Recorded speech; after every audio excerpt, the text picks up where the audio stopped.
We're not muted, but we're pretending like we're muted.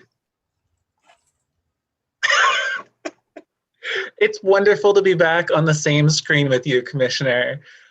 And I'm going to give us a moment because we're missing our newest commissioner, and I wanted to welcome her. So if we know anything, just let me know.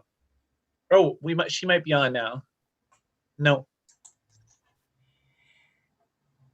Oh, I've got a note here, excuse me. All right, we're going to wait just a few more minutes. Oh, here we go.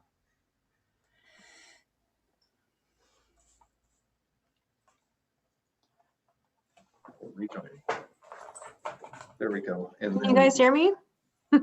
Yes, we can't see you, but we can hear you.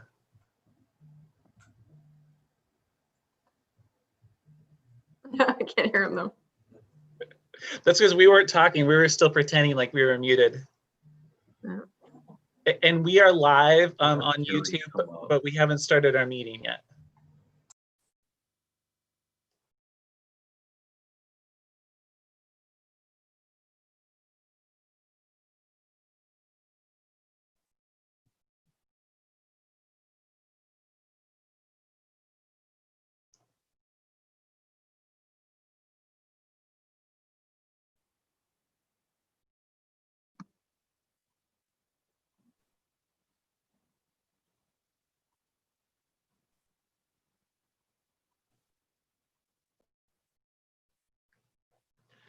Commissioner Bershauer, do you want to try saying something and we can hear you?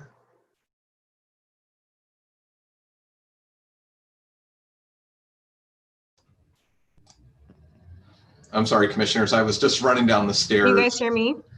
Yes. I can't hear you. Carrie Hinton's on her way. Carrie Hinton's running up the stairs as we speak to help get the sound working. Perfect. We will wait a few minutes so that Commissioner Bershauer can hear us.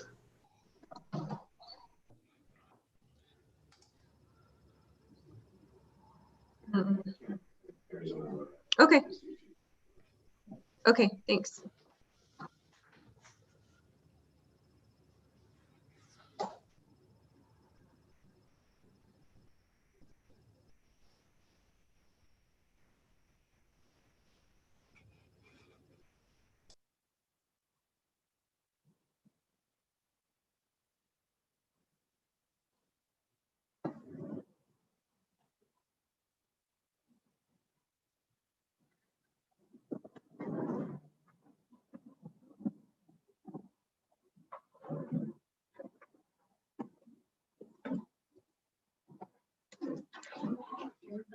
Or do you want to use these? I can.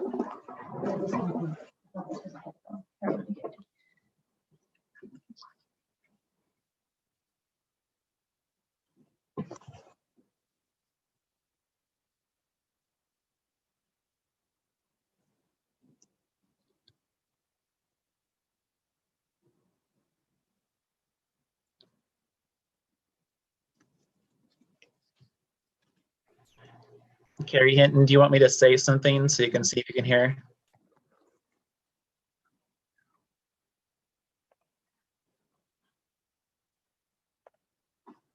Okay. Can you guys hear me now? We can hear you. Okay. Yeah, I can hear you too. All right. I was worried we were going to need to sing or something to keep the audio going for her. Carrie saved the day. Yeah, she saved us from singing. Well, I'm going to give us a moment and then I will call our meeting to order. Just give me the thumbs up when you're ready, Commissioner. All right. Well, then I will call this meeting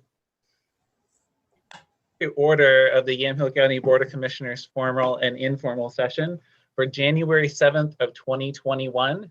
And we begin with the flag salute. But before we do that, I do want to formally acknowledge and welcome Commissioner Bershauer for joining us.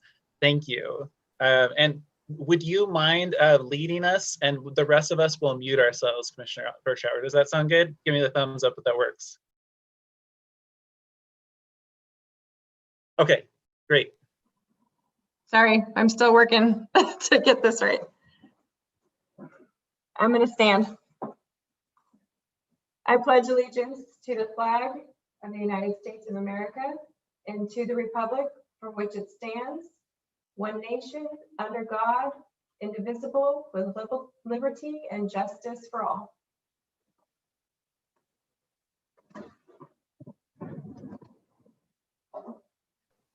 Great, thank you. I put you on the spot. You did beautifully. Thank you.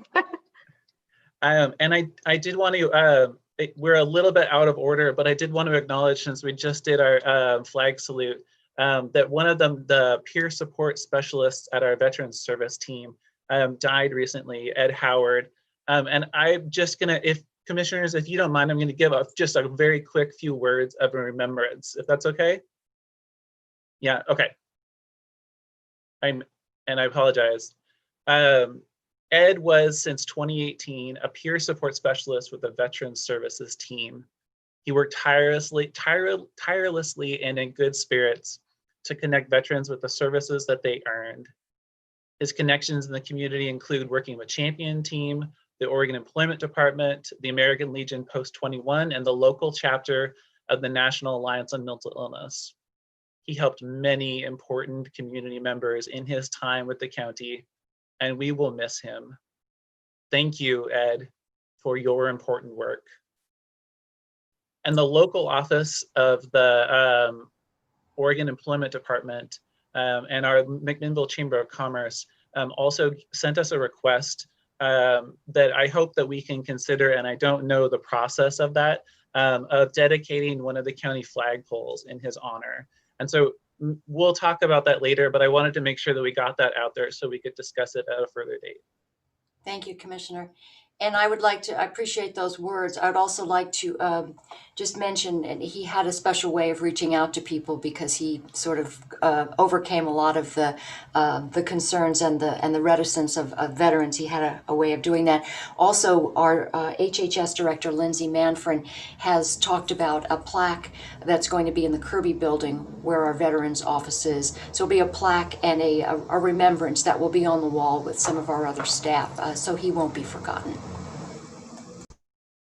Great, thank you very much for adding.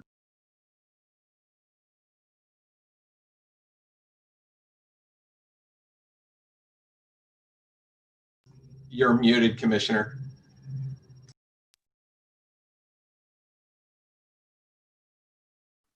We had to have that happen, so I'm glad I got to be the person. We move on to our calendaring session, and this is the time to get joint meetings onto our formal calendar. And I'll start. Ken, are there any joint sessions, special sessions, work sessions that you need to put on the calendar? Okay, great. And commissioners, not at this time. Okay, great. AOC Monday. Yes, and yes, and hopefully, Commissioner Berschauer, you've received the emails from the AOC. Okay, great, great. We will see you there. That is the only one that I immediately have coming to mind, unless there are others in the next week or two. Okay, great. Thank you very much. Then we move on to item D, which is our public comment. And due to COVID-19, anyone wishing to submit general public comment or comments related to a specific agenda item may do so in written format via email at boc.co.yamhill.or.us or by mail at 535 Northeast 5th Street, McMinnville, Oregon, 97128. Any comments received prior to the meeting will be shared with the Board of Commissioners and submitted to the record. And I believe we had one general public comment. I'm not totally sure if it was intended to be public comment, but I know that it got to us, and it was about flu clinics or information around flu vaccine. Yes. Okay, great. There was also, Commissioner, there was another public comment that was also submitted that we will forward to the commissioners. It was submitted for an agenda item. It was for agenda item 20. Yeah, Right. we got that. Okay. Yeah. I just want to acknowledge that that wasn't for the general public comment. Yeah. And I do want to acknowledge at the moment, I recently learned that we had 3 homeless members of our community die in December from infections. And I felt like that was something to that, while we're remembering Ed, I'd like to remember some of the people that he served, and maybe bring up for further discussion how we can help the YCCO with connecting with some of these homeless folks who are suffering infections. All right, I will move on to item E, which is our work session, and we have none today. Move on to department updates, and we have none today. Move on to our consent agenda, and we have none. Move on to item H, which is our old business, and we have none. And we move on to item I, which is other business. And item I1 is consideration of the Board of Commissioners election of officers. And with that, Ken and I and Christian and I talked a little bit about how things have typically gone. We have a chair and a vice chair. It's my understanding, based upon what I see, that Commissioner Sterrett is the vice chair right now. And I'm happy to step down as chair. Unless there's opposition to this idea, I would encourage us to nominate, or I would nominate Commissioner Sterrett as chair and Commissioner Berschauer as vice chair, unless there are some other version of that that you would like.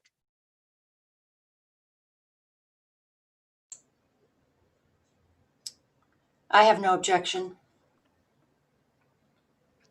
Can you talk about the delineation between the two and the different roles, and just before I say yes and take that on? Commissioner Sterrett, would you like to?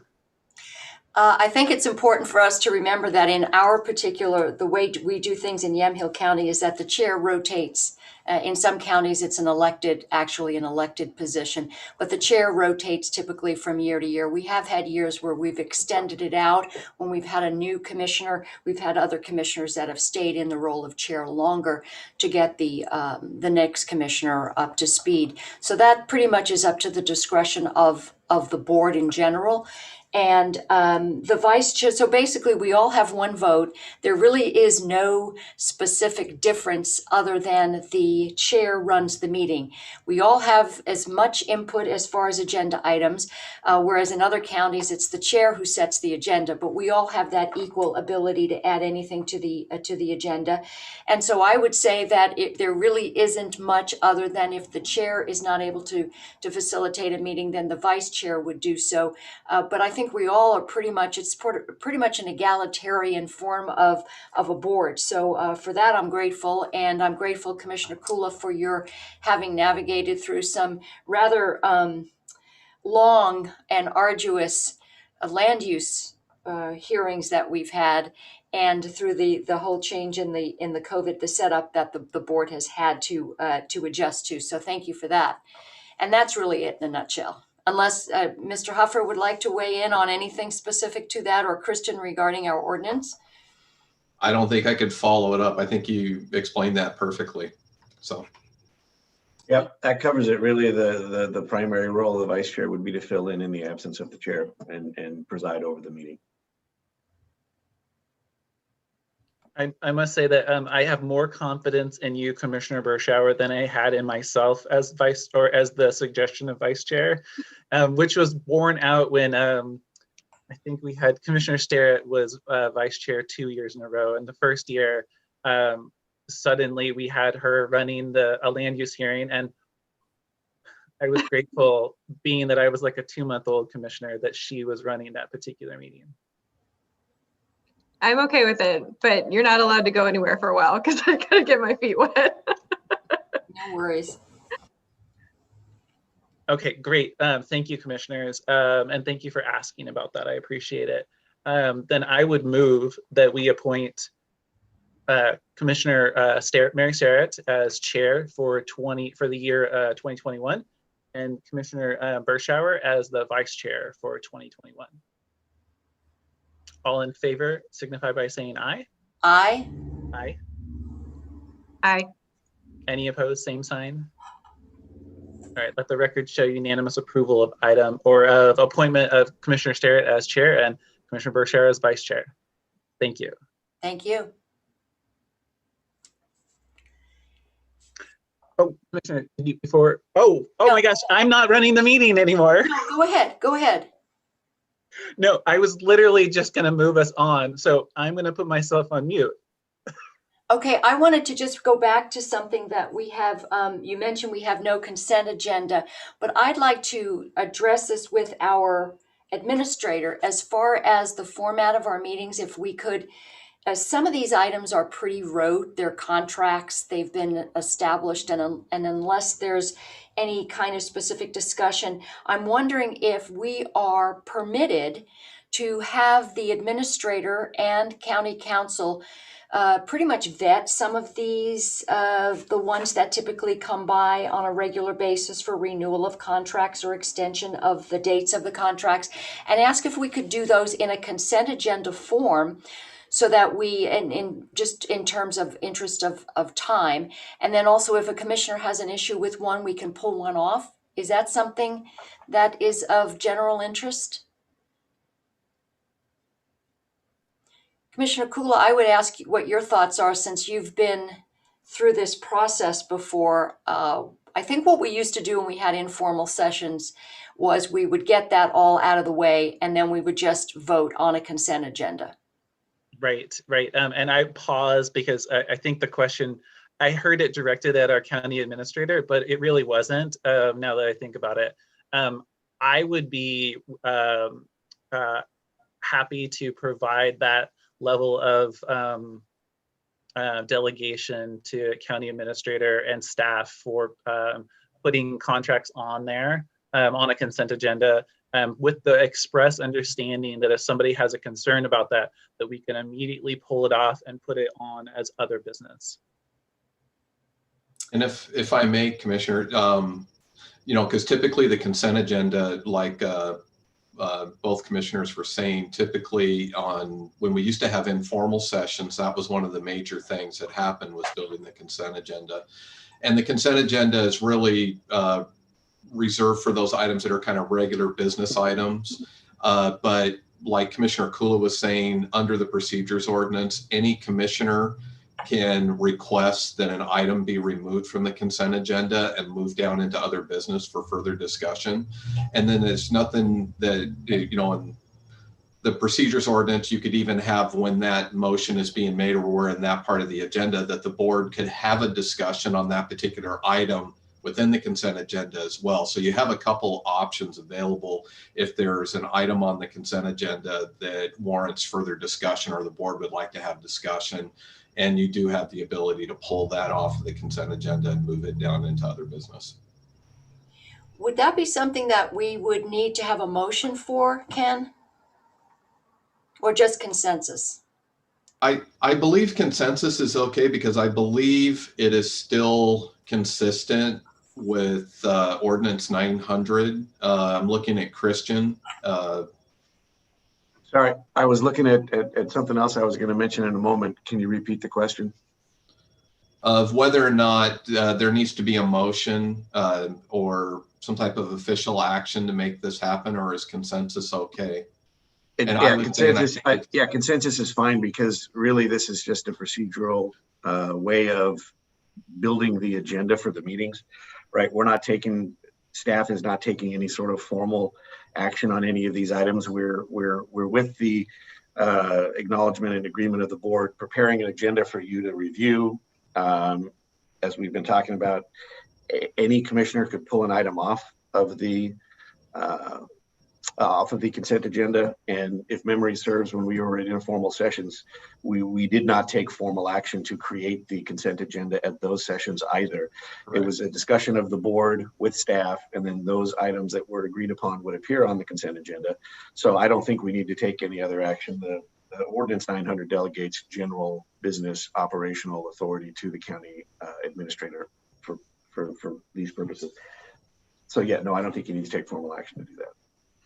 Okay, so then going forward next week, we would be able to take a look at some of those items that had been vetted and consider them a consent agenda, or approval of it, and for approval of a consent agenda at the formal meeting. Mm-hmm. I think that's right. And the one other thing I'll add is specific to the HHS contracts and the many amendments that tend to come before the board. There is already in our contracts approval policy a statement that allows those amendments to be handled by the director and then come back to the board for ratification. So this concept is in our policy, but we've fallen into the practice of bringing each of these amendments to the board. So this action is consistent with something that we do already have for a particular subset of contracts in our contracts approval policy. Okay. Commissioner Bershauer,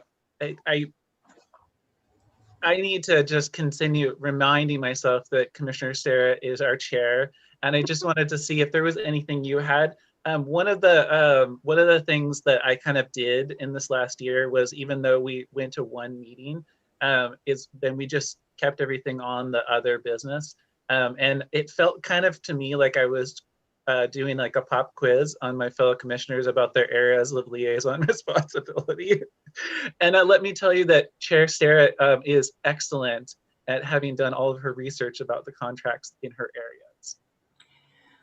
Well, thank you. I attribute that to our director and the administrator for answering some of the endless questions. But I think one of the discussions that Ken and I had about that is that unless there is a question, that maybe we don't need to do that. But I think it's always good, because I think a lot of this information is important for the public to know. What's the genesis of these contracts? Where do the funds come from? So maybe a couple of times we're going to need to, sort of for the edification of our new commissioner, talk about, for instance, the source of the funding for some of these HHS grants. But I'll pretty much defer to questions that come that I've asked myself. I think that would be helpful, just because when I'm looking at some of these amendments, I'm thinking in my mind, okay, well, how does this mesh with what we decided in budget discussions and all this kind of stuff? Where's the money coming from? So I think that would be helpful. Okay. We did that. And I hadn't contemplated there being any kind of a change to what would either appear on the agenda in terms of an explanation of these. There would be a consent agenda, but the items would then be listed individually under the consent agenda, and then the documents themselves would still be included in the packet on the website. Yeah, and I would add that, correct, everything would still be in the packets, including, all the department heads for any agenda item that's being submitted. They do a really nice job of summarizing what the request is and providing some background information. At the same time as you as a commissioner or even the public, if there's questions about, some related to that agenda item, we do have the department heads ready to respond and answer questions as they come up as well. Absolutely. Okay. All right. Well, thank you for that. That should streamline our meetings. They've been kind of long. What did we have? A marathon, 4.5 hours of one of our last meetings. So, so that's good. All righty. So then let's move on to the discussion of the areas of liaison. And maybe, Ken, you can give us the base code on typically how we've broken these down in the past. Right. So just really quickly, just a reminder that, how the board operates, even though we have a county administrator and it's my responsibility for providing administration and staff direction and things like that. This board has had a history of still maintaining liaison responsibilities to designated departments. So that way the board has that direct communications and information from the department heads in all the major areas that with the services that we provide. Each year I added this as an agenda item because this is always one of the first formals of the year. One of the first actions is to take a look at the areas of the liaison, and then the board can you know, we can have further discussion about any further changes or what it was last year, and then we would bring it back and then the board would take formal action on it. I put this on the agenda with no plans. You know, I wasn't expecting that the board was going to take formal action today. This was really just a starter and to start the discussion. And just a reminder that really when we talk about the three major areas, or the three big ones, we call them the big three areas of liaison, and it's because of size and scope with the services and the departments. HHS, Health and Human Services, is one. Public safety is another one, and public safety includes the Sheriff's Office, Department of Community Justice, the DA's office, courts, and et cetera, and a lot of the, and also serves as the voting member of LIPSIC, the local public safety coordinating committee.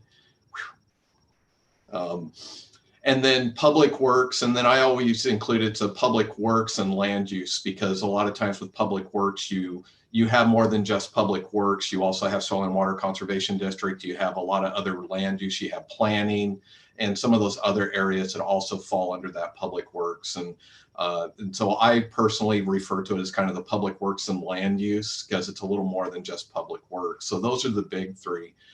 And then there's some other areas which you've already acted on as chair's liaison to administration and the various divisions that fall under administration. And then also the local contract review board, clerk's office, assessor, and some of those other areas are included in there. So unless there's questions, that's kind of the base coat on the areas of liaison. And I'll stop talking and allow the board to talk. Commissioner Kula, thoughts? I was gonna just ask Commissioner Bershauer. I am gonna have to apologies if I call you by the wrong names. I'm sorry. I was gonna ask you if you had any particular interests that you were hoping to pursue. With that though, I would say that I'm very happy to stay with the public works, land use side of things.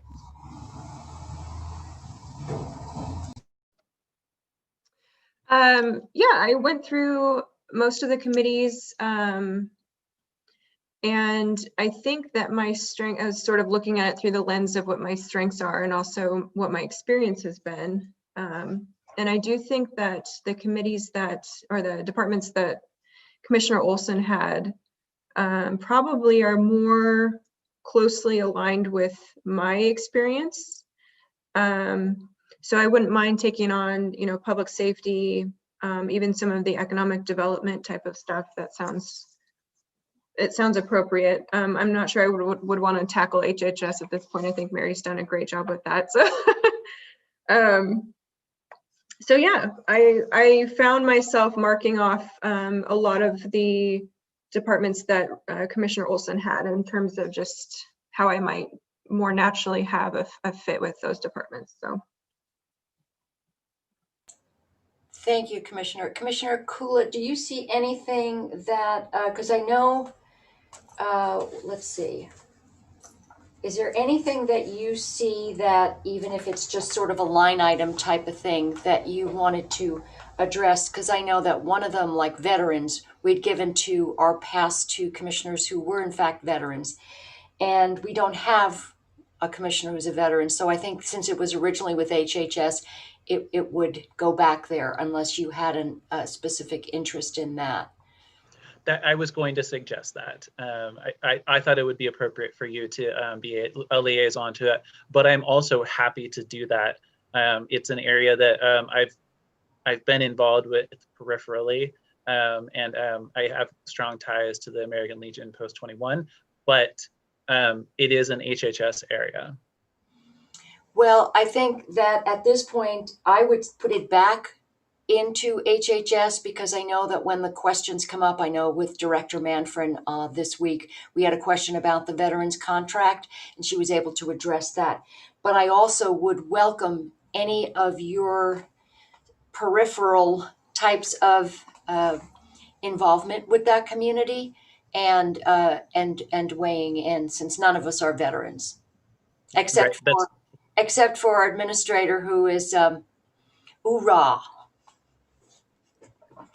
So that sounds, Commissioner, our chair, that sounds great to me. And my work on, I'm on the like kind of a temporary board of director or director on champion team, and so there's a strong connection there, and I'm happy to just maintain that strong connection. I did want to note that if there are liaison responsibilities that aren't HHS and that aren't your kind of normal and accustomed chair duties, I'm happy to take those on, just to make sure that you have enough time for your chair role. I don't see anything because I know that under justice and law enforcement, all the commissioners used to attend LPSC, that local public safety coordinating council. But now it is basically just the voting member. So that would be Commissioner Bershauer. So that is on the list under my duty. So that one would go away. The other changes would be that the Board of Health, the bylaws do not allow for a commissioner to be a voting member, and typically I've been voting, so we sort of revised that. So I did make that change here, so I'm just considered the liaison now and not a voting member. And the Affordable Housing for Homelessness Task Force has been sort of morphed into the other McMinnville affordable housing group. I don't know what their actual title is. So that's gone away. That used to be a monthly meeting. And I don't see anything else. And then I just remembered while we're thinking about kind of our, we've got our county direct liaison, and then there's that peripheral kind of things like MWAC, the Mid-Willamette Area Committee on Transportation, if I got that right. Ken says yes. So that would be something where we would then, I think, submit Commissioner Bershauer's name to the state. Is that how that works? Ken's giving a nod. Okay. Correct. That's how it would work because I mean, because under the public works is also transit and public works. And so that MWAC would be one that falls under that. And we would work with the state on, on the mechanics for that. Carrie Hinton takes care of it behind the scenes. What doesn't Carrie Hinton take care of behind the scenes? I know. It's amazing. She's also here right now, so. I know. I'm talking about her. The other one I wanted to mention that it came to mind was the Willamette Locks, and that has to be an appointment by the governor. Is that something, Commissioner Bershauer, you have interest in, or Commissioner Kula? Because it isn't, I don't know whether it's considered an economic development type of concern. Are you familiar with the Willamette Locks project? And there's a variety of different counties are involved in that from an economic development perspective, I think. Sure. Yeah, I have a little bit of experience with it just from working with the Clackamas County Commissioners back when I first kind of brought that task force together. So I would be fine serving on it, or at least being submitted for approval. Okay. And then another one that came to mind was that it came to mind because the director reminded me was the Willamette Workforce Partnership, both the Jobs Council, which requires 2 commissioners from each of the counties, representing counties, and then I think it's called the Executive Committee. I thought it was the Board of Directors of Workforce Partnership, but it's the Executive Committee. And I'm happy to put my name forward to be on the Executive Committee and to stay on the Jobs Council, but it seems like a natural fit for Commissioner Bershauer to also join that as we're discussing her having the economic development focus. So I'm seeing, you're talking about Mid-Valley Jobs Council? Yes. Okay, so Commissioner Olson was an alternate. So are you saying there was 2? There are 2? Oh, I see. That's what you are a member of. Okay. Sorry, I'm pulling it up too. So Commissioner Cooley, you've been going to those, you've attended those meetings and you've been involved in that for quite a while, correct? Yeah, that's correct. Sorry, I was scrolling through it. Yes, so Commissioner Olson and I, I think you're required to have one commissioner from each county attend a jobs council meeting in order for it to be counted as, official business can be done, a quorum. But typically both the member and the alternate attend the workforce partnership jobs council meetings. And then one of those commissioners is the member of the executive committee. And in this case, in theory, Commissioner Olson was the member of the executive committee. Which I'm just checking. Okay. Yes, he I was. wasn't sure because it said alternate. So yeah, it says that he's the member of the executive committee, and then it says he is an alternate for the jobs council. Oh, got it. And I'm happy to just be to continue being the member of the jobs council, and then if you want to attend, I'll just make sure that they get your email address, and they're very good at communicating. Okay. And the only other I wanted to call, I'll go ahead, Commissioner Bershauer. So some of what's listed is like YCAP board under your under human services. So how does that all break down in terms of? Well, you would have to resign from the board. You were a member at large. Right. And the HHS liaison is typically the YCAP board member. So Okay. when Commissioner Kathy George left, she was actually on the board and she was the HHS commissioner. So it sort of follows that whoever has Health and Human Services is that board member. Liaison is that board member, yeah. And Thank you. I was going to ask you about that. To me, as long as the YCAP board bylaws allow it, it would be fine with me. But that's obviously something for you as board members at YCAP to figure out. Because I believe, because there are certain positions designated for electeds that Commissioner Bershauer would no longer fit into that. So I will leave that up to the board chair and Alexandra Hengren to make determinations based on the bylaws. But I think that will probably have to be the next step. The other thing I wanted to call out is Commissioner Olson was very engaged with with transit, and we're going to be losing sort of that connection. So I want to make sure, Commissioner Kula, you didn't want to take that on, or we can leave it with Commissioner Olson's list for Commissioner Bershauer. Is there any abiding passion for transit, or is that something we can just leave well enough alone? Oh my gosh, you gave me the opening. I was going to say that as part of the Public Works, I would be happy and honored to take on the transit liaison duties. And who knows what's going to happen with transit, because we get to have these discussions over the next year, I'm guessing.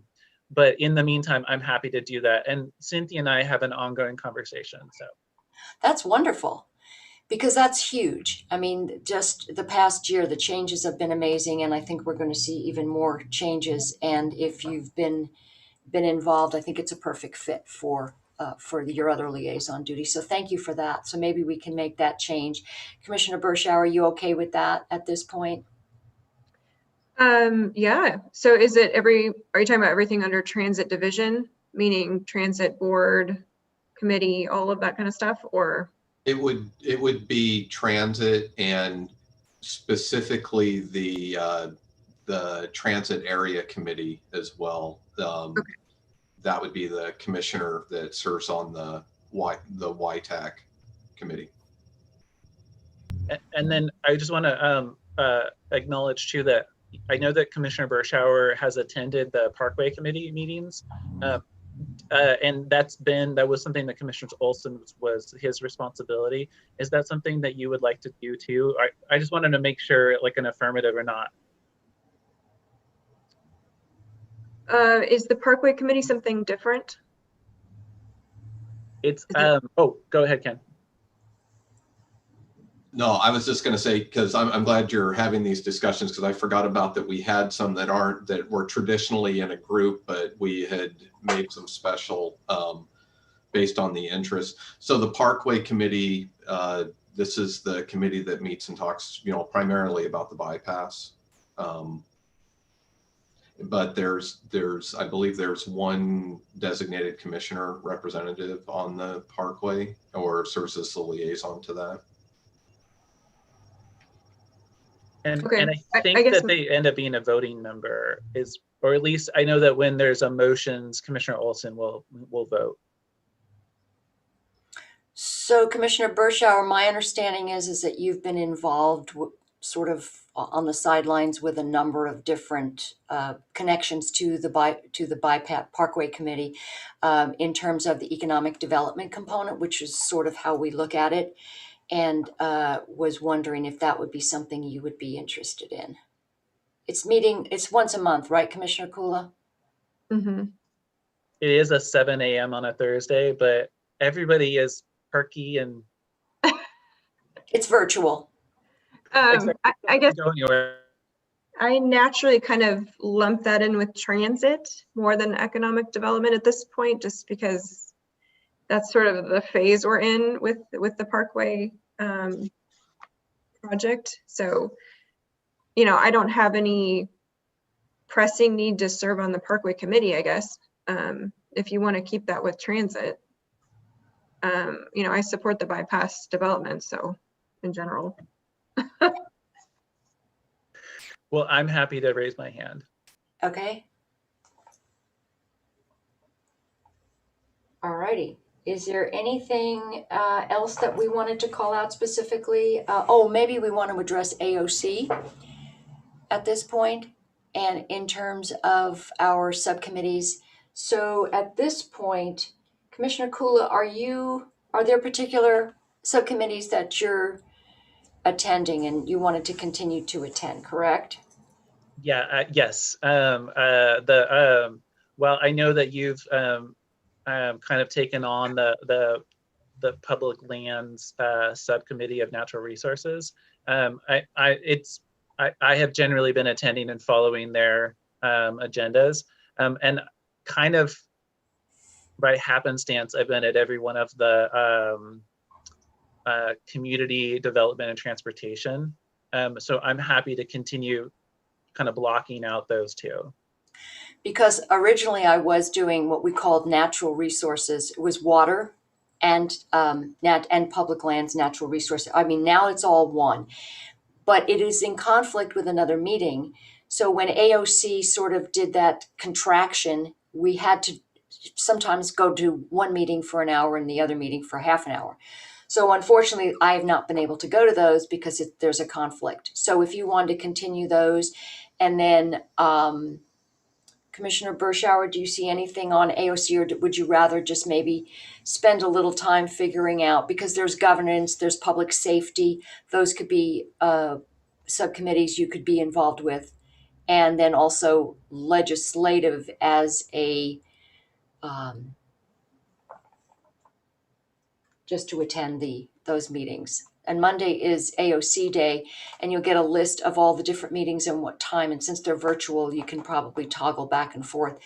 And then we can put you in contact with Gina Nickel or folks at AOC to give you sort of an understanding of what these particular subcommittees entail. Yeah, I think with regard to AOC, my instinct is to be more involved with like the legislative side, governance, maybe even natural resource policy. But, if we've got that pretty well covered, then I would say more of like the legislative side. But I wanted to go through Monday first to kind of ferret that out a little bit. And since you've probably gotten a list of, I'm guessing, all of the different meetings, if you wanted to sit in on any of them or all of them for a few minutes virtually and get an idea of, because they're different times, because I know legislative starts at 12:30 and the others are throughout the day, earlier in the day. Okay. Okay. The other ones that I would add, and I wasn't sure if Chair, if you were going to bring those up, and I apologize if you were already going there, but because I know we're already getting emails about who their designated reps, but the ONC counties is another one. I know that Rocky is going to, you know, they usually ask for this in December, and we're like, well, we haven't had the discussion yet with the board, but that's another one. COG is another one that it kind of fits. Some of these fit into multiple categories. It doesn't necessarily align with a particular area of liaison, and so these are a few more of the is there any interest in amongst the board? Because those are members, that's board membership on those two. I did go to the ONC, the last ONC meeting, because Commissioner Olson typically had been going to those. Is that correct? Yeah, and for some reason, I thought we even had a discussion where I said, Commissioner Starrett, would you be willing to take the place of, or maybe you even offered, I think it was the second to last meeting we had. Yes. So I'm wondering, I did attend that meeting. I'm wondering if that's something that Commissioner Bershauer would like to, seems like that is under the natural resources. These are the ONC lands, and you're familiar with that whole side of things. I know you've been involved in that. Is that something you wanted to, it's what, is it once, not once a month, is it? No, the meetings on a quarterly basis is my recollection. It's far enough apart that I forget them in between them. Okay, right. They're not every. Anyway, we can get you up to speed on some of that if that's something that you'd be interested in. Sure. And as far as COG, Commissioner Cooley, you've been attending COG, correct? Yes, I've been the board of directors member for the county, and I'm happy to continue in that role. I haven't reached out to, I haven't held my hand up to be on the executive committee, mostly because I really wanted to make sure that we were all on board with me continuing to be a member of the board. I think that makes sense, unless, Commissioner Bershauer, you wanted to be somehow involved, just finding out a little bit more about COG, but I know Commissioner Kula has been attending for a while and appreciate that involvement as a sort of a conduit between COG and us. Yeah, sorry. I'm fine with that. I have enough on my plate here, so I think we're good. Yeah, I was about to say, how many intergovernmental organizations do you need to learn about right now? Yep. Did we cover them all, Ken? I believe so, and I think there's enough discussion that staff, we can start working on the liaison list, and as we start going through it, if there's questions, then we can be ready to have those discussions when we bring this forward for adoption next week. Okay, sounds good. Thank you for that, everybody. Appreciate the information as well, Ken. So then we can move on to item 3, Ken, our budget instructions for 2021-22. All right, that snuck up on me. I didn't have my agenda in front of me, so I'm grabbing my budget. We can fill some time here if you'd like. Nope, I've got it. I'm ready to go. So we talked about this on, I believe it was on December 17th. We had a work session where the board, at that time, we had a discussion around the discretionary allocation table, and there was consensus on providing a 3% increase to the allocations that of discretionary funds that go to departments. And I mentioned some changing with budget process just some small changes or some refinements that I would like to do moving forward and some recommendations. And one of the first things that I wanted to approach was how we handle the budget instructions historically. And I guess I should take a step back, what these budget instructions are. These budget instructions are from the board and the budget officer that go to departments that give the baseline that does the budgetary kickoff when we start preparing the 6-month process of departments building their budgets and getting things ready for the presentation of the budget committee, eventual public hearings, and then in June, budget adoption.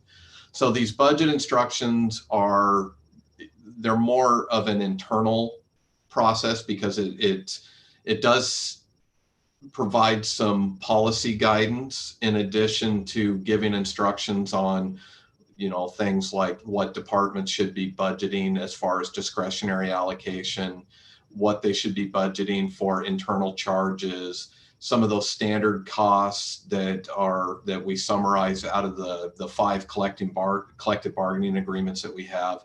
Again, it's a baseline for department heads and their budget teams within the individual departments, and then also for my budget team to start building the budgets for the 21-22 fiscal year. In the past, we historically have not taken formal board action on something like that, but with changes, there are several procedural changes that I'm looking at that we had to go through last year as a result of the pandemic, and I'm looking at maybe moving forward there's some steps in the process that were extra steps, and I'm asking that that we not necessarily schedule. Specific example was the 3-day department presentations to the board that occurred a month prior to the budget committee. And it was more or less kind of a dress rehearsal for the budget committee presentations. And a lot of times it's duplicated information. And then there was also a lot of discussions about specific personnel items and items that are more operational in nature. But in the interests of ensuring that not only is the governing body, but also the budget committee members are getting a full picture of what's all involved with the budget. It seemed like it worked really well last year when we ended up canceling those meetings and we ended up holding off and doing those presentations to the budget committee. So what I sent to you is a draft document that I haven't shared with department heads yet because I'd be scheduled. So what would happen is if the board is okay with the draft language that's in there, the next step in the process would be I'm going to issue the instructions from the budget officer and from the board to the department heads and kick off the budget process. And so then at that point, then the board would have the departments would have the budget instructions to start their work. Some specific things that I'd like to just call out that's a little bit different in the budget instructions. And we had some preliminary discussions on December 17th, but in the interest, because I'm not sure if Commissioner Berschauer was able to watch that, but I figured I'd hit on some of the kind of the bigger changes or issues that I am recommending that we issue to department heads. One is, it's not really called out, but one specific area is on how to address cuts. Should there need to be cuts within a departmental budget, is outlining kind of an expectation of, how cuts would be applied. And I have a statement in here that, proposed cuts should not be applied to core services or positions unless absolutely necessary or last resort.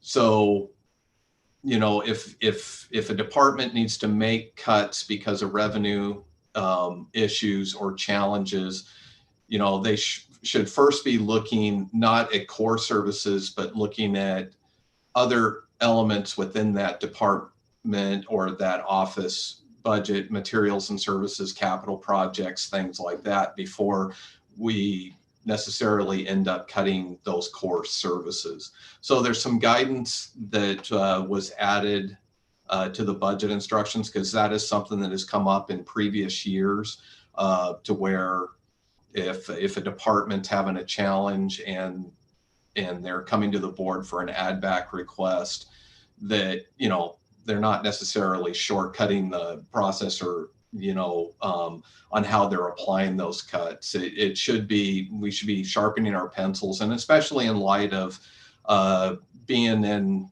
you know, with COVID-19, the pandemic. On top of that, we have a lot of personnel costs and challenges associated with having all of these new collective bargaining agreements that went into effect this budget year. There's going to be some challenges around personnel expenses. And so this is to help provide some framework, recognizing that the board by consensus did approve, you know, a 3% increase in discretionary allocation to help offset some of those costs. It's not that we're not going to have challenges within the departments as we start building budgets for next year. Any questions on that before I jump to the next? Yes, Ken, about that. So if there is the consideration or the concern about budget cuts, personnel cuts as a result of budget constraints, would that be something that would be brought to the budget committee? So there can, yeah, okay.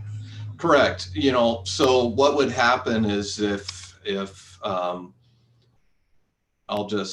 say administration as an example, if I'm having, you know, my expenses are more than what my revenue is currently have, I would have to make the necessary cuts, and then I'd be coming before the budget committee and the board in May with a memo explaining the situation that I have with that budget and making a request for an add back or for additional resources to be applied to the budget, so then I could restore those cut areas. And so that it just formalizes it to make sure we've always had add back requests as the ability, you know, throughout the budget. It's always been in the budget instructions. I think what I wanted to do is add some further clarity about, well, if I am in a situation, and provide some guidance where I may need to make cuts, that, you know, I shouldn't be, if I'm having a shortfall in HR, I shouldn't be cutting my HR person. You know, I should be looking at other areas unless as the last resort, because I'm having those kinds of revenue issues. Then I would come back before the board and say, well, this is dire. You know, I made cuts in all these other areas. I still couldn't do it, so I had to reduce personnel, or this has an impact on those core services. So hopefully I explained that and answered your question.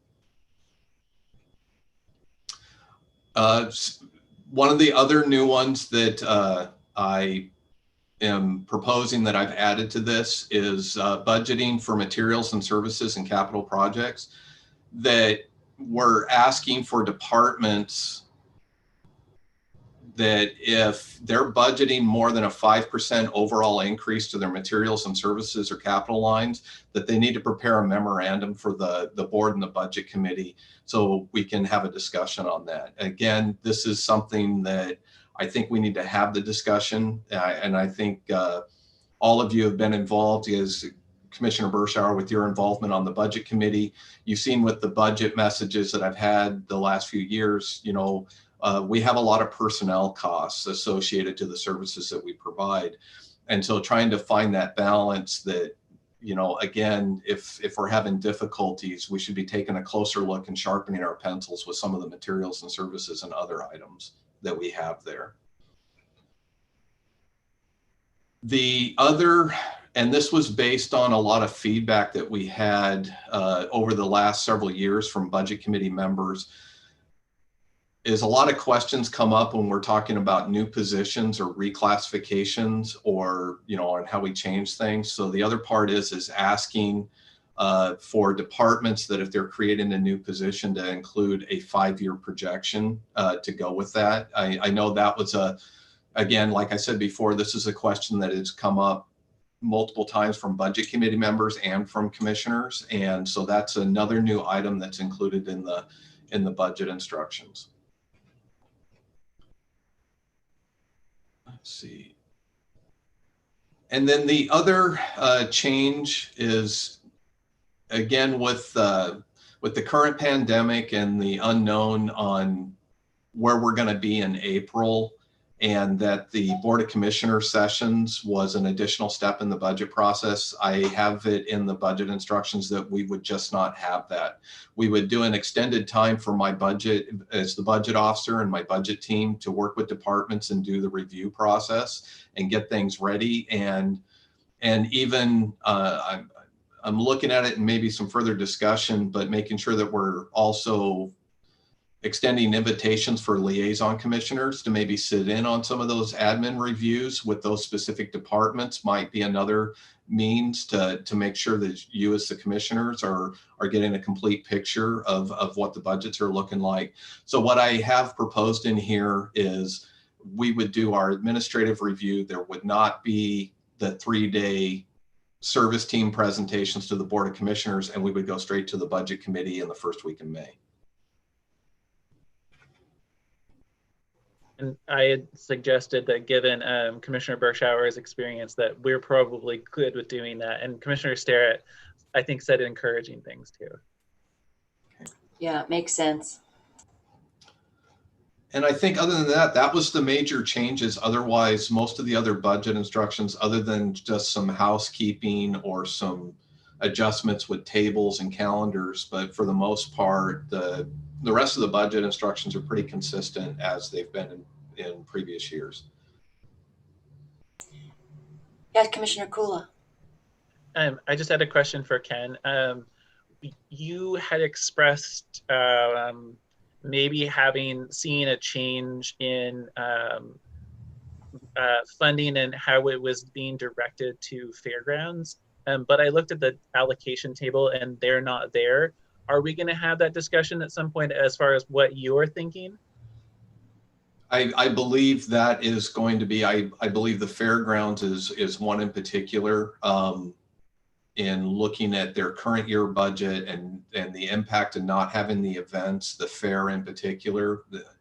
And there's still the unknown about their horse shows, which usually right now they have a large number of events. I think that I believe we're going to have some discussions with the board for this fiscal year, some discussions around their status, as well as future discussions as part of the budget adoption process for next year on whether or not the board, if it's discretionary funds or other revenue sources that we may need to assist with the fairgrounds.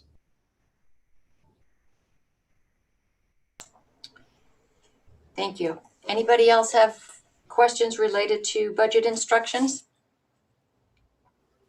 So I guess my follow-up then for Ken, Chair, is would we, since they're not on this discretionary table, is this the appropriate time to make that discussion or have that discussion, or are you not prepared to kind of present anything to us?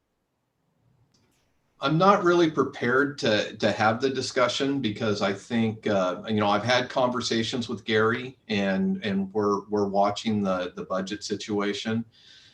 Because the discretionary allocation table that really establishes that's an ongoing discretionary allocation that you get year in and year out. It's not, we don't really use it except for during the budget process for one time. And that's why I would say that we should have and invite Gary to also join the discussion so he can talk about the revenue and expense issues that he may be experiencing with his budget, because we may, the board may want to do a one-time transfer or a one-time assistance for this. It may be needed for this fiscal year. And then as part of the budget process and the discussions, we'll have a clear picture and be able to present a proposal on what we have available to help on an ongoing basis. And Is the status of the federal reimbursement still the same for the fair? They don't qualify, or what's the status on that? Correct. Yeah, and specifically with FEMA and related to the wildfires. Okay, and that's just because I know I saw something in here from the sheriff's department. They are requesting reimbursement for some expenses. Is it just because of the nature of what they were doing that they don't qualify? Admittedly, I'll admit on this one, I'm not an expert on the determination that was made on that, but that could be something that we could have the sheriff or Brian at emergency management. I think they could help provide more information, and I can follow up with both of them and get that information for you. Okay, yeah, it's my understanding that it's not only a revenue impact due to COVID, but it's also the expenses and the time and some of the activities that they did during the wildfire season as well. So it's an additional hit. Commissioner Kula? Yeah, thank you, Chair. I'm learning. You can tell, right? I'm like, so my understanding of this particular the contract, or the thing that we're being asked to approve later with FEMA is specifically the FEMA only provided for the opportunity to reimburse for impacts to infrastructure that was damaged because we're one of the we're one of the 21 counties that had damage to infrastructure as opposed to the individual assistance. And so as far as I know, that's it. However, I didn't actually see a number in there, so we might be fairly early on in the process, and maybe we can get more information.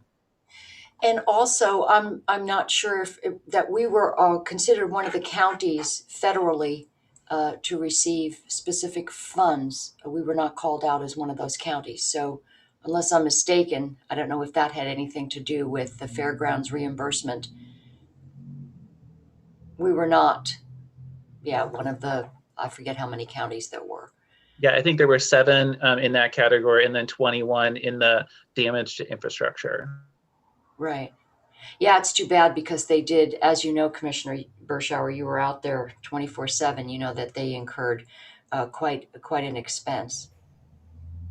Ken? And I'll just say that in the interest, I do know that I believe the sheriff was going to be available for answering any questions or discussion with the agenda items further down, and he may have answers to some of those questions as well. Okay, great. Okay. All righty. Yes, go ahead.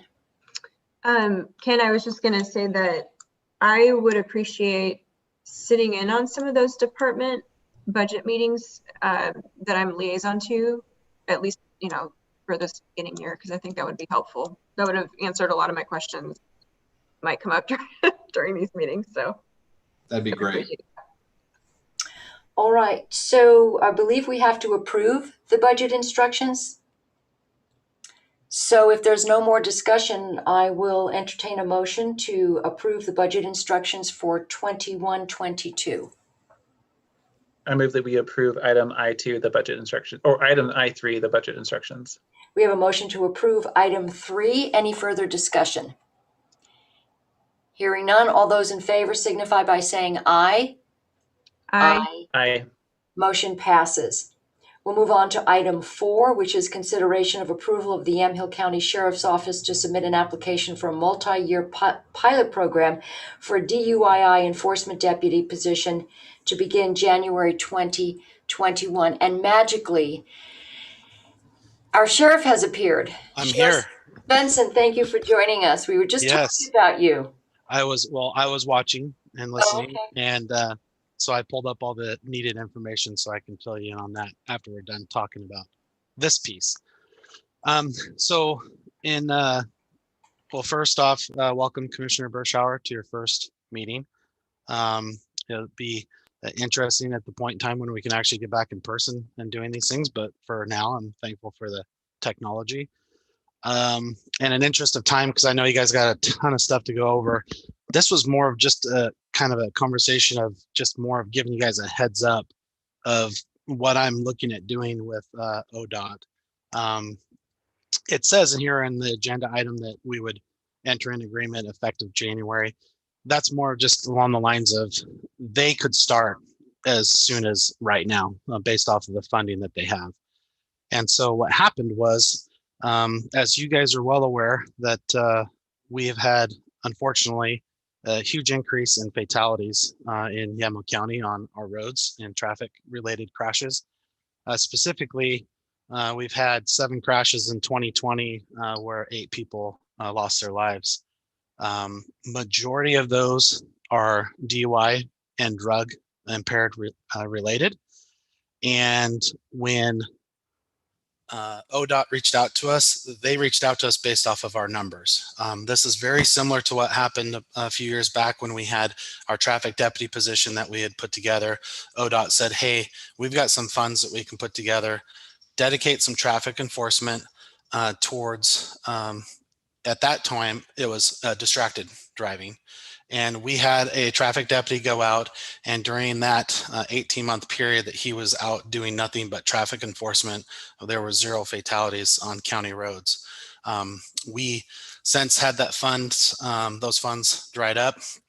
We maintain that position. He still does traffic enforcement based off of our hiring history over the last 4 or 5 years.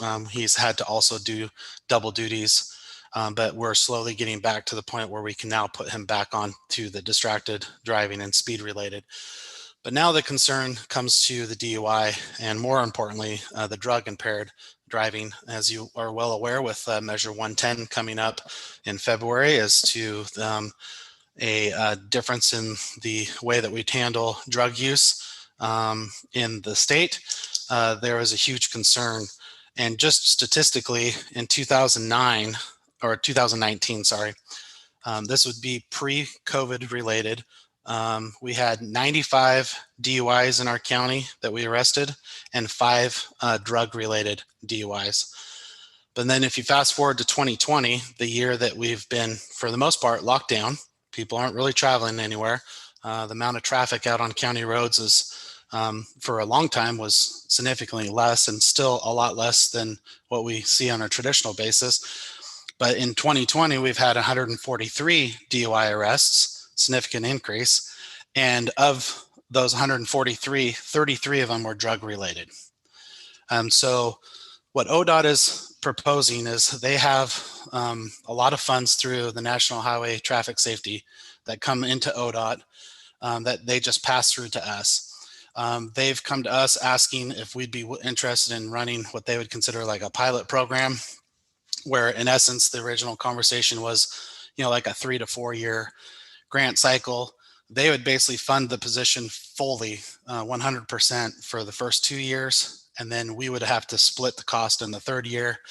And originally the reason why they said a 4 year was that they just want to see that if we see that there's a benefit to it and we're seeing the results that we want to see, that we would have the ability to continue that moving forward, even if the funds weren't there. So as we continue to have the conversation, I wanted to at least bring it up to you guys first to let you know that this is something that I'm looking at doing. And given the fact that I got a sneak peek of the budget instructions, as opposed to the other county department heads, I'll make sure that we come up with some sort of a 5-year plan for you guys. If we do move forward with this as a new position, what we would look at doing if the funding dries up, what we'd need to do to maintain that position, or eventually, what are we going to do if that funding goes away? What are we going to do with the position? My office, traditionally, as you are well aware, has a lot of retirements over the years. And my, just off the top of my head, thought process on this would be, if we did this and we added a new position for it, but in 3 years the funding went away and we couldn't afford it for the 4th year as an extra position, I just wouldn't fill one of my retirement positions and just absorb that position and lose one body on paper, as opposed to actually having to cut a position. So before I go too farther in detail with ODOT, I just wanted to give you the heads up that that is something that we're going to be working on. The reason why we had put down as early as January is because they're pretty excited about the opportunity, and they've got money just burning a hole in their pocket that they want to send to us. And so they're willing to start sending that to us as early as the end of this month.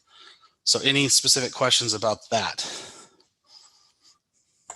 Oh, Sheriff, I want to thank you for that. I served on the distracted driving task force at the state, and I remember just listening to the stories. And really, back then, the big emphasis was on texting and driving, and we saw so many of those in county events were the result of texting and driving. So the messaging needed to be out there. The enforcement piece was huge, and it's not that the problem's gone away, but I think we've spent a lot of time focusing on it. And thank you for that effort when it was ongoing. Yeah. Well, and this is just another opportunity. I think, I mean, it shows a lot, I think, for our office in our county to have ODOT reach out to us and say, listen, we came to you once before to fix a problem and you showed results. We want to do the same thing to help you with your DUI enforcement. And, you know, with that, I mean, with those 143 DUIs, I'm looking here, three deputies in my office made up 54% of those arrests. So if you were to dedicate one person to doing nothing but DUI enforcement, I think you're going to see that just one person alone could possibly arrest the same number of DUIs in 1 year as our entire office is doing. And I think moving forward, you know, part of this program would be ODOT's going to pay for all their training. They're willing to pay to get them to the drug recognition expert training, which they would be DRE, which is specific to drug impaired driving. They would have all the tools necessary provided to them free of charge to us through ODOT through this grant. And the only thing that we would have to do to start this up is to come up with enough money to buy them a car, which I think I can scrounge up some pop cans to cash in for that. Well, you can't cash them in right now. Well, that's true. I'll have to figure out another way. I think we all have enough to probably buy a nice car. Commissioner Kula? Thank you, Chair. Sheriff, I just want to say that when there was the fatality with the little girl on Highway 221 at a corner, at an intersection, or a corner that has had 4 other people die, people came to me and they said, what can we do? Like, what can the county do? And so I'm so grateful for you taking this step forward. Yeah, no, I appreciate that. I mean, this is something that our office, you know, pays attention to on a regular basis. But as you know, we're limited on the number of bodies out there, and we're also doing all the other work. And so this is just an opportunity for us to make a point to the community that this is important to us. ODOT's willing to put the money towards it. And I think it's going to be a good venture for us. But I'll, you know, before I moved forward to really start talking details and numbers, I wanted to at least come to you guys and have that conversation to let you know that this is something we're looking at. Any other questions for the sheriff? Okay, then we'll go ahead and entertain a motion for item 5. I move that we approve item 4. 5. Sorry, 4. Oh, I move that we approve item 4. I was looking at it too. Sorry. Any further discussion?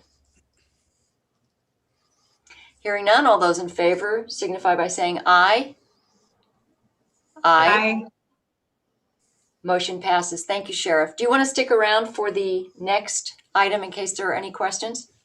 Yeah, so I think I can answer questions for 5, and then of course 6 is the specific one on the FEMA. Okay, great.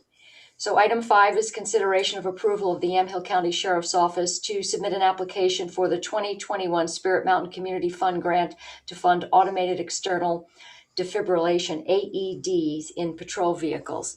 And I believe you are the only county agency department to put in for a Spirit Mountain grant? Yes, I believe so. And I know that traditionally this has been the county only likes to have one application put forward. This one was actually brought to us by one of our deputies who came to us from Crater Lake area from the federal law enforcement. And he's got EMT paramedic experience in his background. In fact, we're bringing in some of those expertises and having him do a little bit more of that work in the field for our office as well. And he was the one who put together this grant program with the concept of having AEDs available in each patrol car as opposed to just having one at the office, because all too often our staff sometimes can get there much quicker than some of the fire services in some of the rural areas. And if we have this piece of equipment in each car, it's going to assist in saving lives. Great. Thank you, Sheriff. Any questions, further questions? Commissioner Bershauer. Sheriff, does that include kind of ongoing training for those things? Because I've used those before and trained on them, and they do kind of require, updates as you go along and reminders, but. Correct. Yeah. So part of our annual training is every 2 years we have to be CPR first aid certified. In fact, we're going through that in our office right now. And part of that CPR first aid training is a AED component. So all of our staff are always trained on AEDs, the proper use, and the updates on them. This is just going to allow it so that now they'll actually have one in their car available to them to use, as opposed to having to pull one from the office. Okay. Yeah, I think it's a great idea. Thank you. We're asking our deputies to do more and more, administer Narcan, deal with AEDs. Some of the other things we're asking them to do is above and beyond whatever the job description was years ago. So thank them for us. All righty. So we have a motion to, where are we? Chair, I would move that we approve item I5. Okay, we have a motion to approve item I5. Any further discussion? Hearing none, all those in favor signify by saying aye. Aye. Aye. Motion passes. On to item 6, the consideration of approval of infrastructure contract number 4562DR-OR between Yamhill County and the State of Oregon Office of Emergency Management to be eligible to receive federal pass-through reimbursement dollars related to the wildfires and straight line winds from September 7th, 2020 through November 3rd, 2020, which were deemed federal disasters. Sheriff? Yeah, so I know that some of the conversation's been specifically around the fairgrounds. And I'm looking at emails that we received, or that I received from our emergency manager. And basically based off, I believe our county was eligible for some FEMA funds because directly related to those fires. I can tell you that. This, in fact, what you're looking at voting on is allowing us to enter into that reimbursement. A lot of it is for my staff's time responding to the fires, the overtime hours that we had up there assisting with evacuations and scene security and stuff. The interesting part, and leave it to the federal government, when we had all these livestock and all these animals and all these farm animals and livestock housing is not covered under FEMA. It does not fall under their guideline. And then even to take it a next step further, the people that were staying at the fairgrounds, majority of those people were staying there because their livestock were there to help assist with care. And in order for us to cover that expense, we have to show or differentiate that they were actually escaping the fire because their house was threatened, as opposed to their livestock was brought there. They came there and stayed just to assist with taking care of their livestock. So based off all the conversations our EM managers had with the federal government under FEMA, all of the work that was done out at the fairgrounds, for the most part, it was not going to be something that we can file for reimbursement for. It's unfortunate, but I just don't understand sometimes some of their guidelines. Commissioner Bershauer?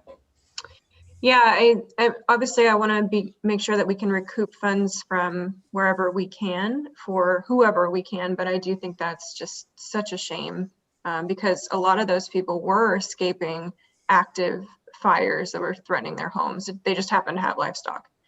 Yep. I don't know. I think there's an effort underway to potentially address the legislative body come February to see if we can sort of recoup some of these funds from the state, or at least, get some assistance in that way. But I haven't heard an update on that, but I do think at some point, there were multiple departments affected, and this county, in my opinion, should help make them whole, just because the effort was just incredible and the staff dropped everything and made it all happen. So. Agreed. And thank you for your work out there. I know you were there a lot. Any other questions for the sheriff? All right, hearing none, I entertain a motion for item I6. I move that we approve item I6. We have a motion to approve item I6. Any further discussion? Hearing none, all those in favor signify by saying aye.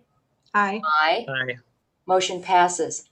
On to item I7, consideration of approval of amendment number 3 to grant agreement 18-258, which was board order 18-394 between Yamhill County and the State of Oregon Military Department of the Office of Emergency Management State Homeland Security Program for grant funding for the renovation and upgrade of the Yamhill County Emergency Operations Center, retroactive to from December 31st, 2020 through June 30th, 2021. And Sheriff, we've addressed this before, and maybe just an update for Commissioner Bershauer. Yeah, so this is part of that Homeland Security grant that we got to move the emergency management office from their previous home to where they are existing. Based off of multiple reasons and with the grant cycle, we've been allowed to extend the expenses of that grant project through the state, and this is just a modification that allows some additional time to spend the last few dollars that we have. So in essence, we're not sending any of that grant back to them. We're just going to be able to spend it, and we just weren't able to do it in the allotted time. Any other questions? All right, then I'll move approval of item I7, which is the consideration of the approval of the grant agreement for our Emergency Operations Center. All those in favor signify by saying aye. Aye. Aye. Motion passes. Thank you, Sheriff. I think that's all we have for you on our agenda today. Yeah, thank you, and enjoy the rest of your meeting. We'll talk to you guys later. All right, thank you, Sheriff. Thanks, All right, Sheriff.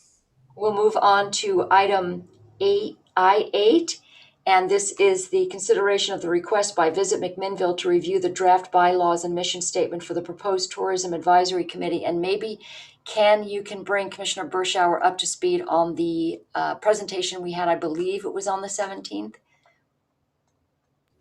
And I do like to note that Jeff Knapp, who did the presentation, wanted to clarify that it was the Yamhill County Tourism Partnership, not Visit McMinnville, who's presenting that to us. So.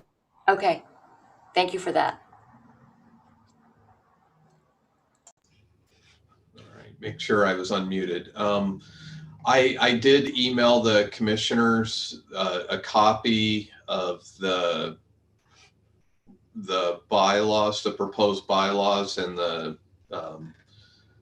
the statement and the framework around what was being proposed back in December. We did have a work session. I believe you're correct. I believe it was December 17th or 10th. Yeah, I believe it was the 17th. So there was a work session where Jeff Knapp from Visit McMinnville, or I'm sorry, I just did it again, or that was making this proposal about would the board consider having an advisory committee for essentially a tourism advisory committee. So there was a lengthy presentation and a lot of discussion at that last work session, and the direction from the board was to come back at a future meeting. They drafted these, they prepared these, and so they're here for you to review and for further discussion or to take action on. I don't think I have anything more to add at this point, unless there's questions. Commissioner Kula, did you want to weigh in, maybe just for some context? Sure. Thank you, Chair. Yes, I know that Commissioner Olson had been involved. I don't actually recall whether it was a formal liaison responsibility, but he was acting as our liaison to this volunteer group, the Yamhill County Tourism Partnership. And they requested, they made it really clear that one of the benefits in the greater ecosystem of the tourism economy and the visitor economy is that having a county-related advisory committee will benefit us in the greater world of destination marketing organizations, as opposed to having a transient lodging tax and a body that spends that money. And that was compelling to me. I'm not particularly interested in having a countywide transient lodging tax, and I'm pretty sure that Commissioner Sterrett is with me on that one. But I do recognize the value of the visitor economy to our economy, especially as an add-on to agricultural commodities. So when they approached us with this, I was open to their presentation, and I'm happy to see it coming forward. Thank you, Commissioner. A couple of things I noticed in those bylaws, it called out a county commissioner to be part of the advisory committee or a staff member. And the only thing I'm trying to make it analogous to is some of the other advisory committees that we have in the county are in direct connection to a county department. So that's where I see the disconnect, in that while I do see the value of making tourism sort of preeminent in our economic development big picture, I'm wondering about that juxtaposition. A staff member, I think I might have some question about, because you're putting somebody on the clock to do this work when already it's kind of hard to find somebody to get everything done. And the other thing is having a commissioner involved in what is not, again, a direct liaison position. And I appreciate that. I looked at that and I read that as just essentially mirroring what we've had kind of as a de facto with Commissioner Olson as a liaison to the YCTP, where one of us will attend their meetings, report back as necessary. Thank you for that. Appreciate that. Commissioner Bershauer, did you have any questions about sort of the backstory on how we got to here and the bylaws and what this would mean going forward? Yes, thank you, Chair. I wasn't here for the initial presentation by Jeff, but I guess I'm kind of struggling to find the need for this or the catalyst for it. There's quite a few groups who already do promote tourism, ag, the wine industry. There are statewide organizations that do that as well. Is there a catalyst for this? Is there something that they're trying to accomplish specifically, or I'm not seeing it? Because at this point in time where we sit now, and the bylaws specifically talk about restaurants, lodging, those kinds of things. We have a statewide organization called Orla that is right now focused on just maintaining our restaurants and hoping they survive this. I mean, conservatively, they were talking about losing 85% of them. So I'm just sort of wondering, what's the purpose? What is this just going to be, a feel-good tourism group that has no money behind it, that they can actually accomplish something? Or I'm sort of struggling to see that. Commissioner Kula, I think you can bring us up to speed on some of those. Yeah, definitely. I've been given the tour of organizations, as it were. And while I don't obviously have the whole explanation, and I would encourage you to watch the previous discussion, because I found it to be very useful. So local jurisdictions have destination, and I in no way want this to be like me explaining something to you that you already know, so I apologize in advance. But so with destination marketing organizations, there's a fairly rigid hierarchy to them, and a few local communities have destination marketing organizations that work with the Willamette Valley Visitors Association, which is part of Travel Oregon, right? So like it filters down. What we don't have in the county, with the exception of this particular group, the Yamhill County Tourism Partnership, is a county-wide organization that essentially can represent the visitor economy businesses at the statewide, to Travel Oregon, to Willamette Valley Visitors Association. And it's one of the benefits of having an advisory committee that is associated with the county is that it's easier to maintain the long-term, it's easier to make it sustainable, even if you don't have funding associated with it. And it's easier to provide a level of legitimacy that a group of volunteers don't have on their own, with their own organization that doesn't have money coming in through a transient lodging tax. So that was how it was presented to us. The mission, you asked about what it would do, and the mission actually lays that out, I believe, as part of the bylaws. I think that's sub 1. Right, under purpose. Thank you for that. So go ahead. I just wanted to clarify. I was trying to see if I could find the presentation that Jeff had done, and I can share that with Commissioner Bershauer. The PowerPoint slides that they had presented, I could share that with you as well. But I just want to correct myself that the work session was actually on December 10th. And so anybody wishing to watch that work session that was had, that was at the beginning of the December 10th formal session. Thank you. Thank you. Question, and maybe Commissioner Kula, you can weigh in on this. So the question I have is, one of the things in the past is when we've had requests for the county to be involved, there was always funding associated with it. And there was the concern that these membership organizations just weren't able to stay afloat.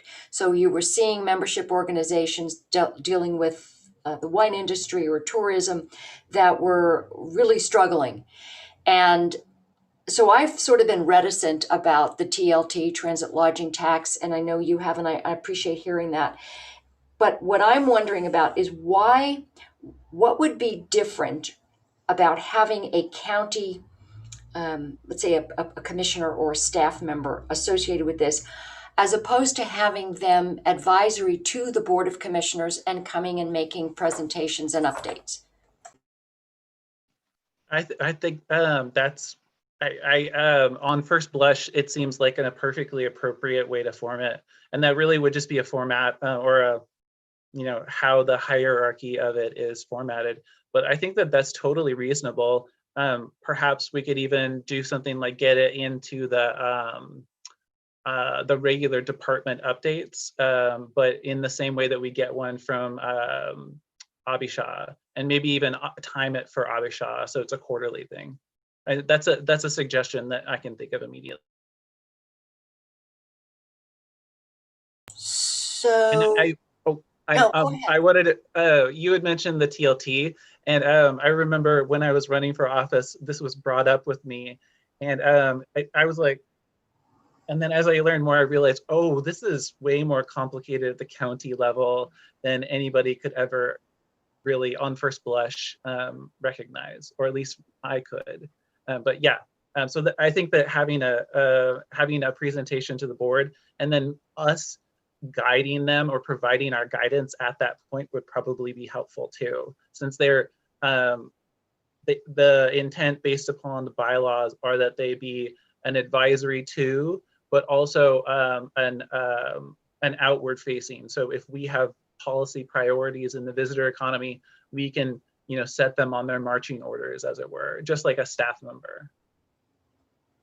that makes sense. I'm wondering, because I would like to have those updates, I think would be valuable, but I'm again sort of struggling with that commissioner piece or staff piece. But I don't know that precludes the work that they could do or any legitimacy, especially if they're giving us regular updates. So I would really encourage this group as an advisory committee, but I think bringing that commissioner piece in there that's what I struggle with. I think it shifts the tone of it. So I understand what you're talking about. Ken? The other item that I just wanted to mention as well, because I know this goes back to, I had to look it up here really quickly, back to 2018, but Jeff Knapp also serves, the board had approved his appointment to serve as an interim representative for Yamhill County on the Willamette Valley Visitors Association Board. And so that's another element that I just wanted to highlight that is also connected to this discussion, as well as the representation and participation on the Willamette Valley Visitors Association Board. So, and I know that goes back a few years, but I believe Mr. Knapp is still serving in that role. So, Commissioner Kula, maybe you can weigh in on how this would be an adjunct to that. Yes, I remember in Jeff's presentation to us, the 10th, he spoke about that, about being the representative to, I think they call it WAVA for short, and that this this advisory body, I think they're calling it the Visitor Economy Advisory Committee. We should probably figure out a way to say it so it's just like RIAC. It's VEEC. My recollection of the presentation is that this body would then be the representative to WAVA, and would sit on WAVA, and I assume that it would, among its members, decide who represents it to WAVA, as opposed to Jeff continuing in that role.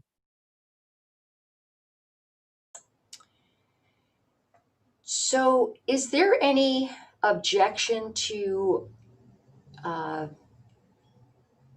don't know what the consideration would be, objection to saying, okay, we think this would be this is a great idea, and we would very much like to have them continue to be the representative for the county on WAVA, but that it's minus the county commissioner, since we will all be recipients of that advisory report.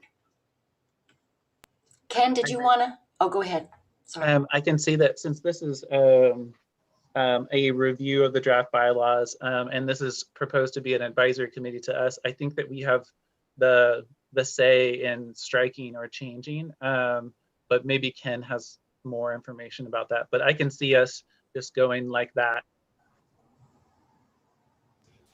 I was just going to add that, having, because the board having a chance to review what was prepared and proposed as far as the bylaws, that sometimes the mechanics around standing up an advisory committee, and at what point do you, because typically with all of our advisory committees, you stand up a committee, there's the appointment process on who's serving on that committee, there's the bylaws, there's if there's going to be consideration for staff. Most of our other committees are closely aligned or affiliated with a service or a department that within the county.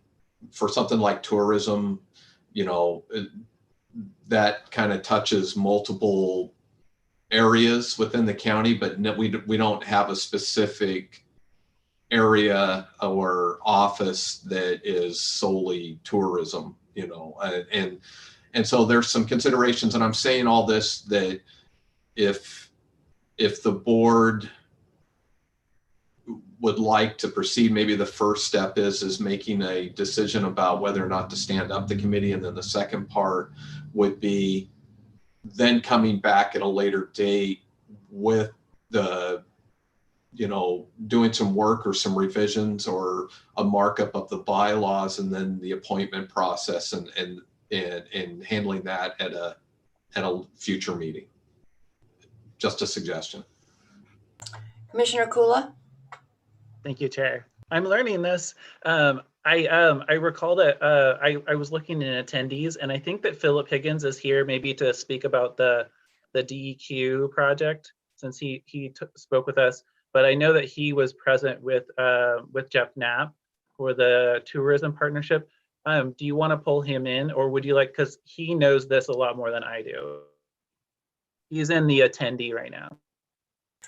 Well, I think before we get to that place, maybe what we have to come up with is whether or not we'd like to continue to either, number one, consider this as a committee, and then the next step would be to get the red pencil out and decide how we wanted to do that. So I think we would probably need some consensus before we even brought all those elements in. So Commissioner Kula, maybe if you could give us some of your insight on whether or not you think this is something we should continue to look at, minus or without, or including a county commissioner. Yeah, I mean, thank you, Chair. I would say that based upon how important to Yamhill County value-added agriculture is to all of our working families and working farms, I think that this is a perfectly appropriate advisory committee to the county. And I think it's perfectly reasonable to strike the county, the proposal. I think it might be actually a whole subsection. I don't have it in front of me, I apologize. And then approve that, but I'm also perfectly fine with us waiting to approve those bylaws. I didn't see anything else that struck me as being incomprehensible or imperfect besides that, which is funny because I actually had that in mind too. I was like, I don't know whether we need that. So those are my thoughts right now. Commissioner Bershauer? Thank you, Chair. I guess my concern is that I just don't want this to be a precursor to, a TLT tax or an effort to push that through. Clackamas County, and that's just what I'm familiar with, but they have an actual department with an executive director that manages all of this kind of stuff with whatever funds come in for the TLT tax. And it's been under scrutiny for many, many years in terms of, is that money well spent? The executive director makes 6 figures. Where's the money going? Is it actually providing a benefit to the county as a whole? Washington County, their TLT tax is close to 10%, if not over. So it's a significant thing. And my caution is that I don't want this to be a precursor to that. So if it's a situation where there's a group of people who have these interests in boosting, marketing of Yamhill County or businesses or whatever, and they want to advise us on what they're seeing and we can tell them what we're seeing, that's great. I don't have an issue with that, but my caution is that this should not be a precursor to something more significant that's going to cost the county a lot of money. Thank you. And Mr. Higgins weighed in and said there's no proposal for a TLT and that this is an all volunteer group. So that's a good thing. But I do sort of share that concern in terms of when you look at overall, sometimes anything related to government has a way of that, sort of that mission creep. And I want to make sure that this isn't a vehicle for mission creep. But then again, I don't see anything wrong with an advisory group that's tied in with the state to be closely aligned with the work that we would hope to be doing here in the county. Commissioner Kula? Thank you. And I apologize. I really wanted to, I hear what you're saying. And I had the idea because Commissioner Bershauer, I've made it clear, I agree with that too. So thank you for sharing that concern. One thing that we could ask is that the bylaws include a final section, something along the lines of this shall not be, this is not nothing about this constitutes an endorsement or a promotion of a TLT tax for the county, including a move towards that. Do you know what I mean? Mm-hmm. Just put it, literally put it in the bylaws. That sounds good. So maybe at this point, I would just try to get some consensus. If we could take a look at that, making those changes, striking the commissioner and the staff member from the membership, and then also adding that caveat about the TLT, and then bringing it back and for further consideration, and then having actually a motion on that one. We have consensus for that? Does that make sense? Okay, all right. And thank you, Mr. Higgins, for being available, and Jeff Knapp for the work on this. We appreciate it. So we'll go ahead, and since that was just consideration, and I don't believe it was a motion, can we just go ahead based on consensus and move that along? Okay, all righty. Move on to item I-9, the consideration of drafting and submitting a letter of support for the business reopening plan recently submitted to Oregon's governor and state lawmakers by the Oregon State Chamber of Commerce. So I had asked that this be put on the agenda. Joya Goodrum from the McMinnville Chamber had asked that the commissioners support this. Douglas County commissioners have supported it. I heard this morning that Curry County, their board had passed an approval and support of this letter.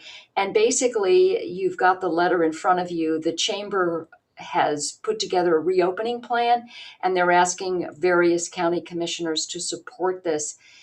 As we know, our businesses are really struggling, and this is a pretty, I just think, a pretty common sense approach to a reopening plan, and was just wondering if the board would consider approving this letter and a letter of support as well. Commissioner Bershauer? Thank you, Chair. Which counties did you say have already submitted a letter? I know so far Douglas County is the one that we saw the template of. Curry County passed it last night. Okay. Other counties have. I don't have that list in front of me. I believe Jackson County is considering that.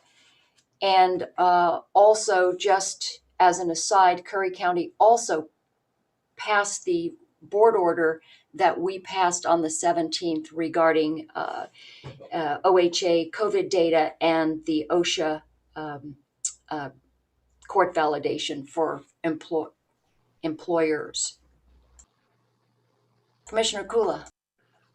Thank you, Chair. Oh, Commissioner Bershauer, is it okay if I add something, or you had probably had a follow up? I can wait. That's fine. Okay.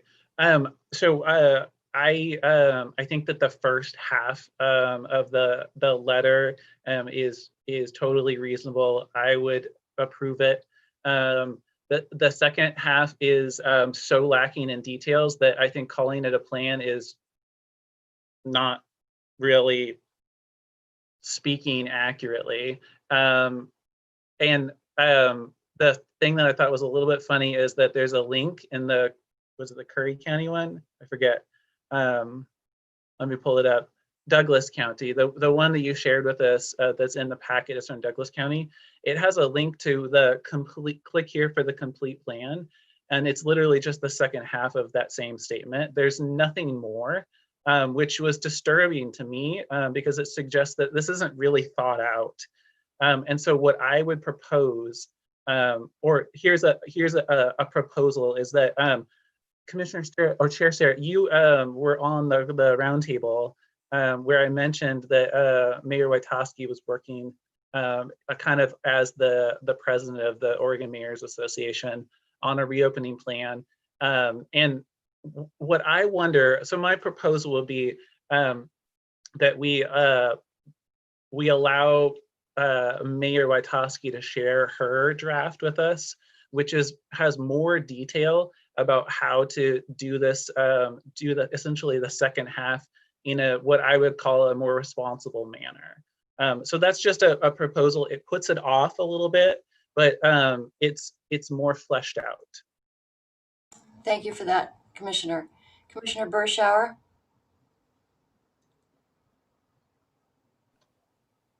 Thank you, Chair.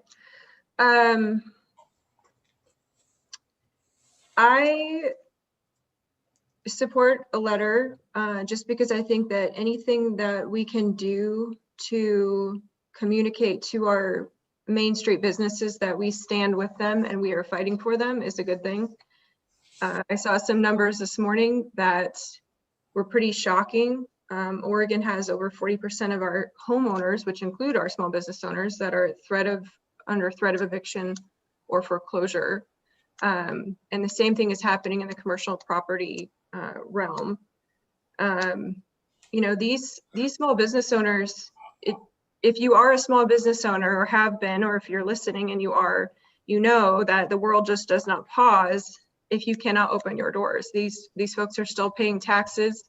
They're still paying quarterlies. They've got their payroll taxes that have gone up. There's a whole slew of new business taxes coming this next year or this year. We're now into the year.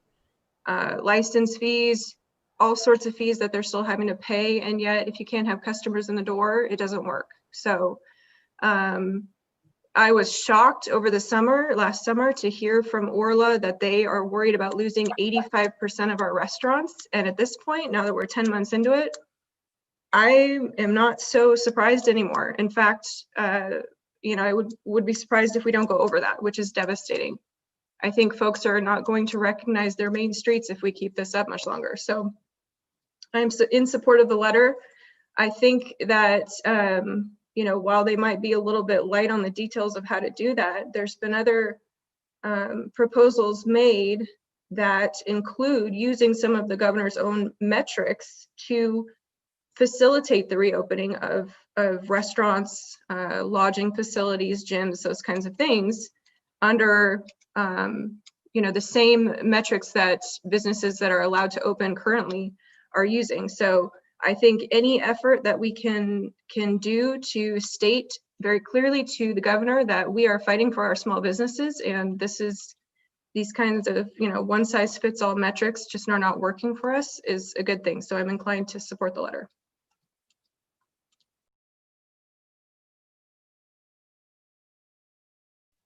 Chair, may I add? Oh, I think you were muted, and I think you were speaking, but I have a couple of suggestions for further discussion, if you don't mind. Yes, go ahead.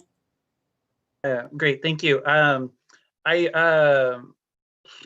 trying to remember somebody. Oh, I think it was the folks in Carlton with the restaurant that had been opened for only a short while, and Commissioner Stare and I have both received similar emails from them. They had asked specifically to address one of Commissioner Bershauer's comments about why it was that they were having taxes and fees continue to be assessed on them when they could barely be open. And that prompted me to ask our economic development contractor, Abhisha, are there any fees in the county that you could think of that we could consider, taxes or fees that we should have a discussion about? And Ken is weighing in here, but I just wanted to put that out there. And then, you know, Chair Ken.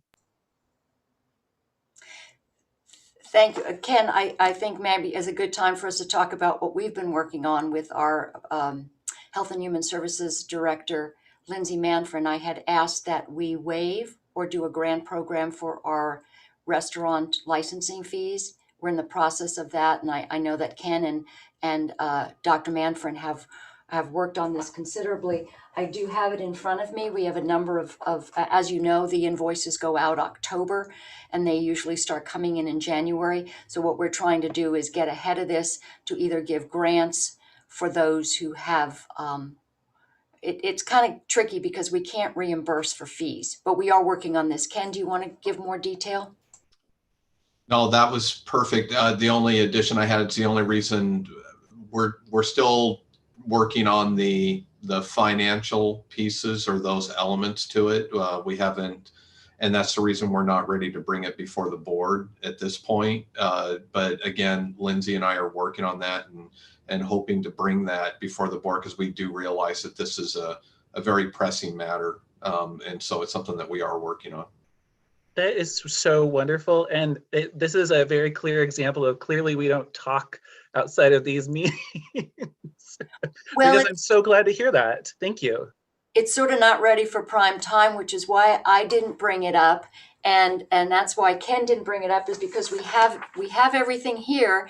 It's just a question of pulling the trigger, and we can't do that until we make sure we figured out, because there's a lot of red tape involved in how you can reimburse people or not call it a reimbursement. But I know that we did get some inquiries, and I have to really just say thank you to our HHS director. She did a lot of work on this, and I am grateful for it. And again, but that's something the county can do.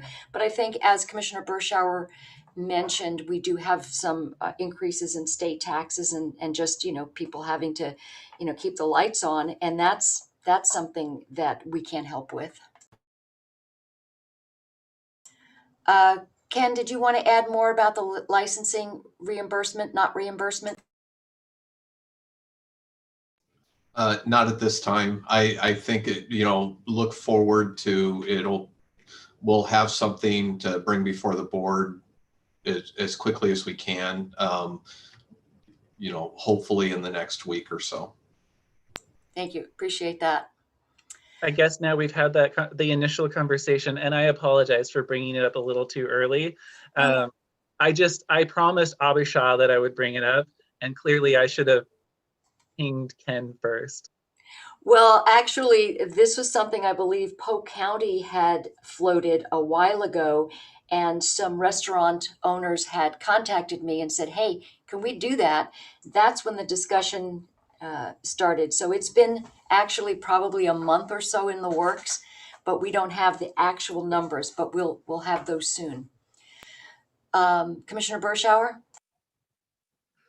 Yeah, I think that's great. I think we're nibbling around the edges. These folks have payments, rent payments, tax payments that are due immediately. 2 weeks of lockdown has become 10 months. And, these folks have leveraged their entire personal wealth, including their homes and everything. They've taken out loans from, family, from the government, from institutions. And I have to keep pushing on the fact that it's not going to be enough if something doesn't drastically change soon. It's just not going to be enough. So it's fantastic that we're doing these little things to help anywhere we can. But I'm a business owner too. My taxes are due every quarter, actually every month, whether I have clients or not. So I just think that we need to really stress as a commission that there is urgency behind this. Commissioner Kula? You're so sweet. I just, let the record show, because I didn't even raise my hand. And I come back to, I would love, I'm not comfortable with the statements in the second half of that. And I think that the first half is entirely accurate. And I would return to, if you have an interest, I can either invite Mayor Wojtowski to come in to the meeting next week, or I could ask her to just send us her draft proposal, because it does flesh out much more, I want to say more realistically than what is it's not a plan, it's just a statement at this point. And I feel like it would be more effective to have something that's like a real fleshed out plan to send. And that's not discounting in any way the struggles that businesses are going through. I want to have something that's a real fleshed out request, demand, statement of support. Thank you, Commissioner. A couple of things. I think when the Oregon State Chamber of Commerce writes a letter, and when your local Chamber of Commerce writes a letter asking for your support, I think that's significant. And I want to honor that, because the Oregon State Chamber of Commerce represents businesses statewide. We've got other counties that have passed this. Our local McMinnville Area Chamber of Commerce Executive Director has asked for our support.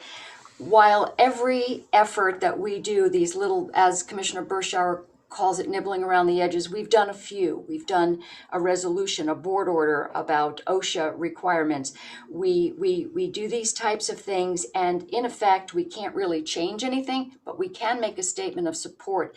So I do appreciate what Mayor Wojtowski is working on, and I would welcome submitting information that maybe would be supplemental to this, so that perhaps we could also sign on to support that plan.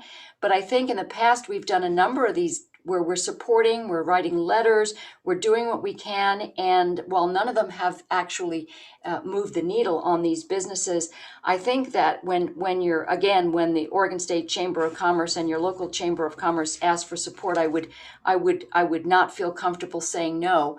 So I would be in support of that, passing this, and also asking Mayor Wojtowski if she would submit something for us to consider, and maybe perhaps have another action, because there's certainly there should be no limit to what we'll do to offer guidance to hopefully to the governor. Commissioner Kula? Yes, sorry, I was looking through the document again. I will follow up with Mayor Wojtowski, but in the meantime, the way that it's presented now, I'm not comfortable with it, and we don't have to approve things or sign on to things simply because somebody else gave it to us. And I know that I'm not trying to put words in your mouth.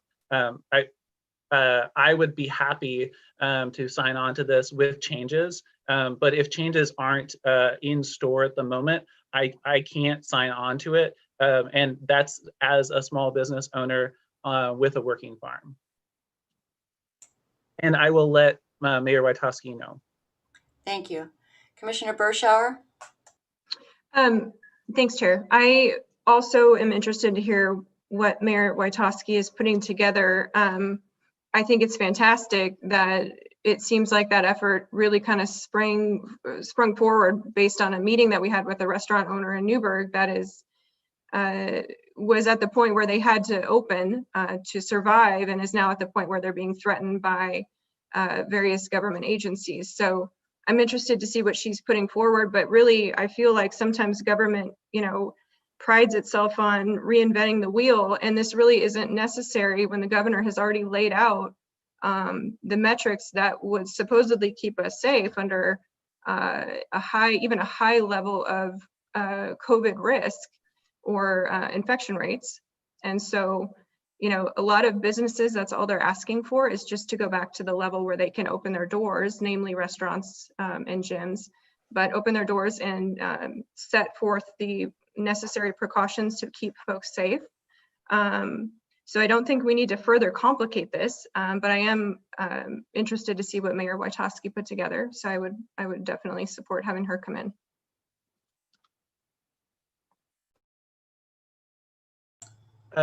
Thank you, Chair. I knew what you were saying. And I would like to note that businesses that are opening in violation of state law are not something that I want to support. I just want you to be very clear. And some of those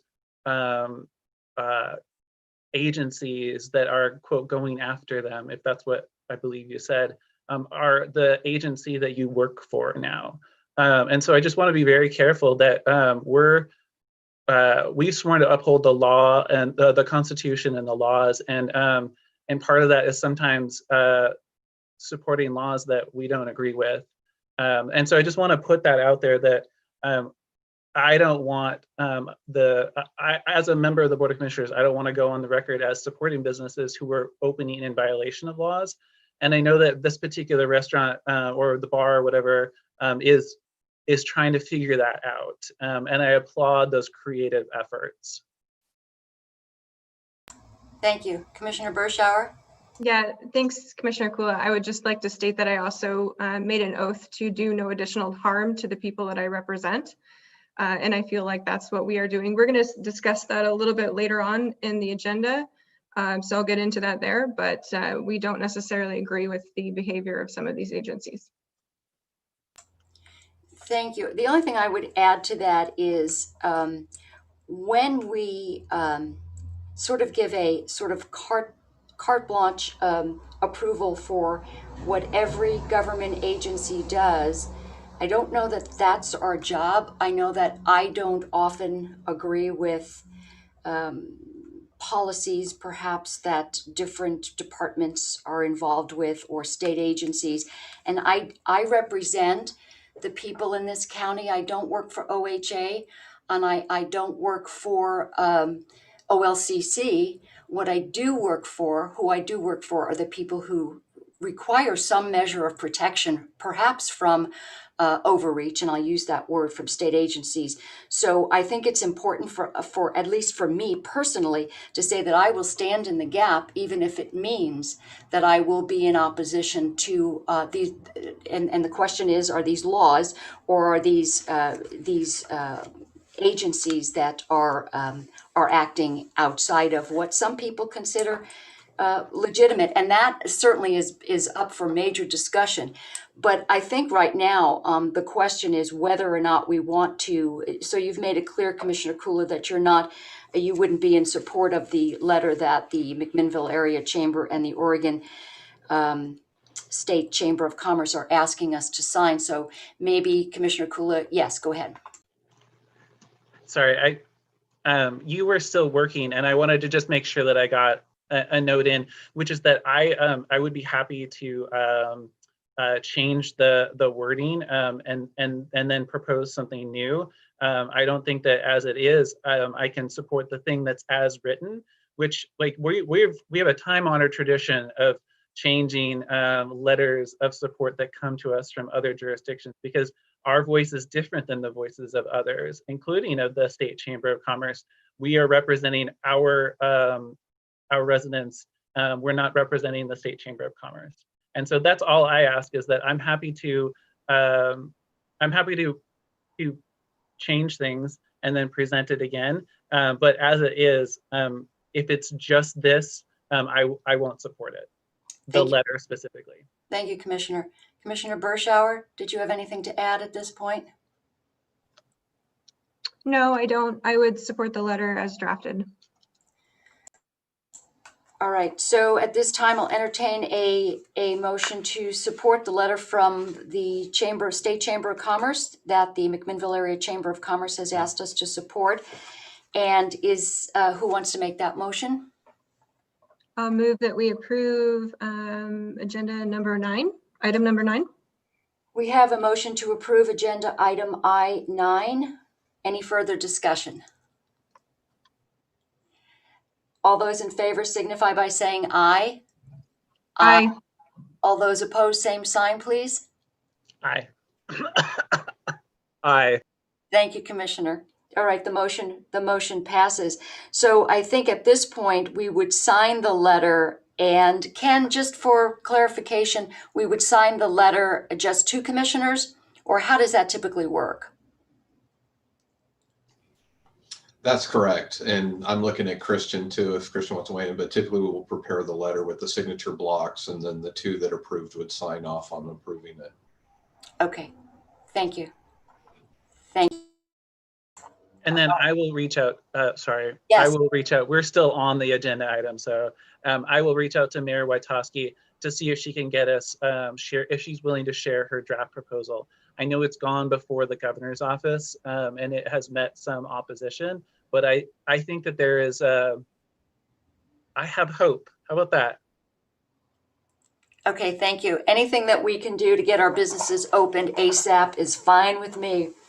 All right, let's move on to item I-10, and that is consideration of approval of amendment number 1 to agreement 159289 between Yamhill County Health and Human Services Mental Health Division and the Oregon Health Authority Board Order 19-271, adding funding in the amount of $196,669.95 for choice model services effective December 31st, 2021. And if anybody has any specific questions, I do have some notes on that, but barring none, we'll move on after a vote. Commissioner No, Berschauer? Chair. Okay. All good? All right. So I would move approval of item I-10. Any further discussion? Hearing none, all those in favor signify by saying aye. Aye. Aye. Motion passes. On to item I-11, consideration of approval of amendment number 13 to agreement 159184 between Yamhill County Health and Human Services and the Oregon Health Authority, Board Order 19-228, adding funds in the amount of $47,748.59 for mental health, addiction treatment, recovery, prevention, and problem gambling services. This is just one of our typical contracts with HHS and OHA. If there are no other specific questions, I would move approval. All right, hearing none. All those in favor signify by saying aye. Aye. Aye. Aye. Motion passes. On to item I-12, consideration of approval of grant agreement VS-0085 between Yamhill County and the Oregon Department of Veterans Affairs for Veterans Outreach Services in the amount of $16,613 effective through December 31st, 2021. Any questions regarding this? If you've read the contract, if there are none, I would move approval of item 12. And there are none, but I sure wouldn't mind us getting more. Yes, that would be nice. $16,000 is fine, but not a whole heck of a lot. Thank you. All right, move approval. All those in favor? Aye. Aye. Motion passes. On to item I-13, which is the consideration of ratifying amendment number 1 to agreement SC21-IMP-06 between Yamhill County and the Criminal Justice Commission, which is per our previous board order 20-53, adding funding to support juvenile drug court in the amount of $24,943, effective June 30th, 2021. And this is sort of in conjunction with the next item, but it's funding for that court coordinator. Any further questions? My only comment is that it's wonderful to see that the program manager is our former Justice Reinvestment Coordinator. So it's a small world, and I'm glad we can still interact with them. I saw his signature on the contract, yes. Alrighty, so all those in favor? Aye. Aye. Aye. Motion passes. On to the next item, which is in concert with that, which is item 14, consideration of ratifying amendment number 1 to agreement SC-21-IMP-05 between Yamhill County and the Criminal Justice Commission, Board Order 20-54, adding funding to support court coordinated services in the amount of $37,415 effective through June 30th, 2021. Any discussion? Questions? All those in favor signify by saying aye. Aye. Motion passes. Aye. Item I-16, consideration of approval of a DEQ access agreement for the former Carol Glover BP property located at 185 South Maple Street, Yamhill, Oregon. And Ken, go ahead. No, I'm just looking at my agenda. Did we miss agenda I-15? I believe we Yep. we glanced over it. Do you have That's that? for the Chair? that's for the freezer. Oh, we did. I missed that one. Okay, sorry. Thank you, Ken. Went right over that one. So yes, item I-15 is consideration of amendment number 17 to agreement 159833 between Yamhill County and the Oregon Health Authority for Public Health Services per Board Order 19-222, adding funding in the amount of $3,584 effective through June 30th, 2021. Yes, correct. You're right. And I think that is just for not just, that is for the purchase of a freezer. Correct. All right, motion to approve. I move approval. Any further discussion? All those in favor signify by saying aye. Aye. Aye. Motion passes. Thank you, Ken, for catching that. On to item 16 and the DEQ access agreement. Christian, is this you? Yeah, it is. Did I mute myself? Am I unmuted now? Can you hear me? Yeah, this is me. to the extent you have any questions or want to discuss it further, I see Mary Camerata from DEQ is available and has joined us in case there are any other questions. This is the next step in the process of cleaning up the property that the county took ownership of through property tax foreclosure located at 185 South Yamhill in the city of Yamhill. Mary has been very helpful in preparing this document and the next two items on the agenda. So I thought it would be helpful I asked her to be available in case the board had any questions. But this is, these are three of what are going to be several additional documents that are going to come before the board. The next one would be a fee agreement between DEQ and the county. That's not quite final yet. This first agreement is an access agreement that would allow DEQ and their contractors to start to gain access to the property to do some preliminary assessment. There are some slight changes to the draft that's in front of you. Mary and I have been working on the draft. The second half of the first paragraph in section 3 and the second paragraph in section 3 are not in the final draft. And if you have questions about that, I'm happy to answer those. The reason the second half of section 3 came out is, as Mary pointed out to me, it's already effectively covered by section 5 of the agreement, which I agree with. And the second paragraph. Christian? Yeah. I'm going to interrupt, but I don't know if everybody else is having difficulty, but when you turn your head away and looking at your computer screen, we're having a hard time hearing you. Your microphone's not picking you up. Sorry, I was just looking at the document to make sure I don't say the wrong thing. But those two sections have been changed. We'll address the second paragraph in section 3 in the IGA that follows this. So unless there are questions about that, that's the only change that would be made to the draft that's in front of you. Thank you. Do we have any questions for Ms. Camerata while she's here, just as a little backstory, or have you gotten up to speed, Commissioner Bershauer? Okay, Yeah, thank you to Mary Camerata and to Christian for a lot of work here, a lot of work. And this is just the beginning of the next step. But Mary Camerata mentioned that it can move really quickly, and even in the board memo, Christian mentioned that. So I'm looking forward to that. Thank you. Appreciate the work on this. This has been a long time coming. So the next step, commissioners, is that with the access agreement and the eligibility form goes to EPA, and then they'll approve it. They've already talked to them ahead of time. Then we will get a task order contract in place to do the first assessment while we're working on the IGA, which is actually between DEQ, Business Oregon, and the county. And that'll be the second wave of money coming to do the cleanup. So it's like 2 phases just because of how we had to do the monies. So hope that's clear enough, but I'm here if you have any other questions.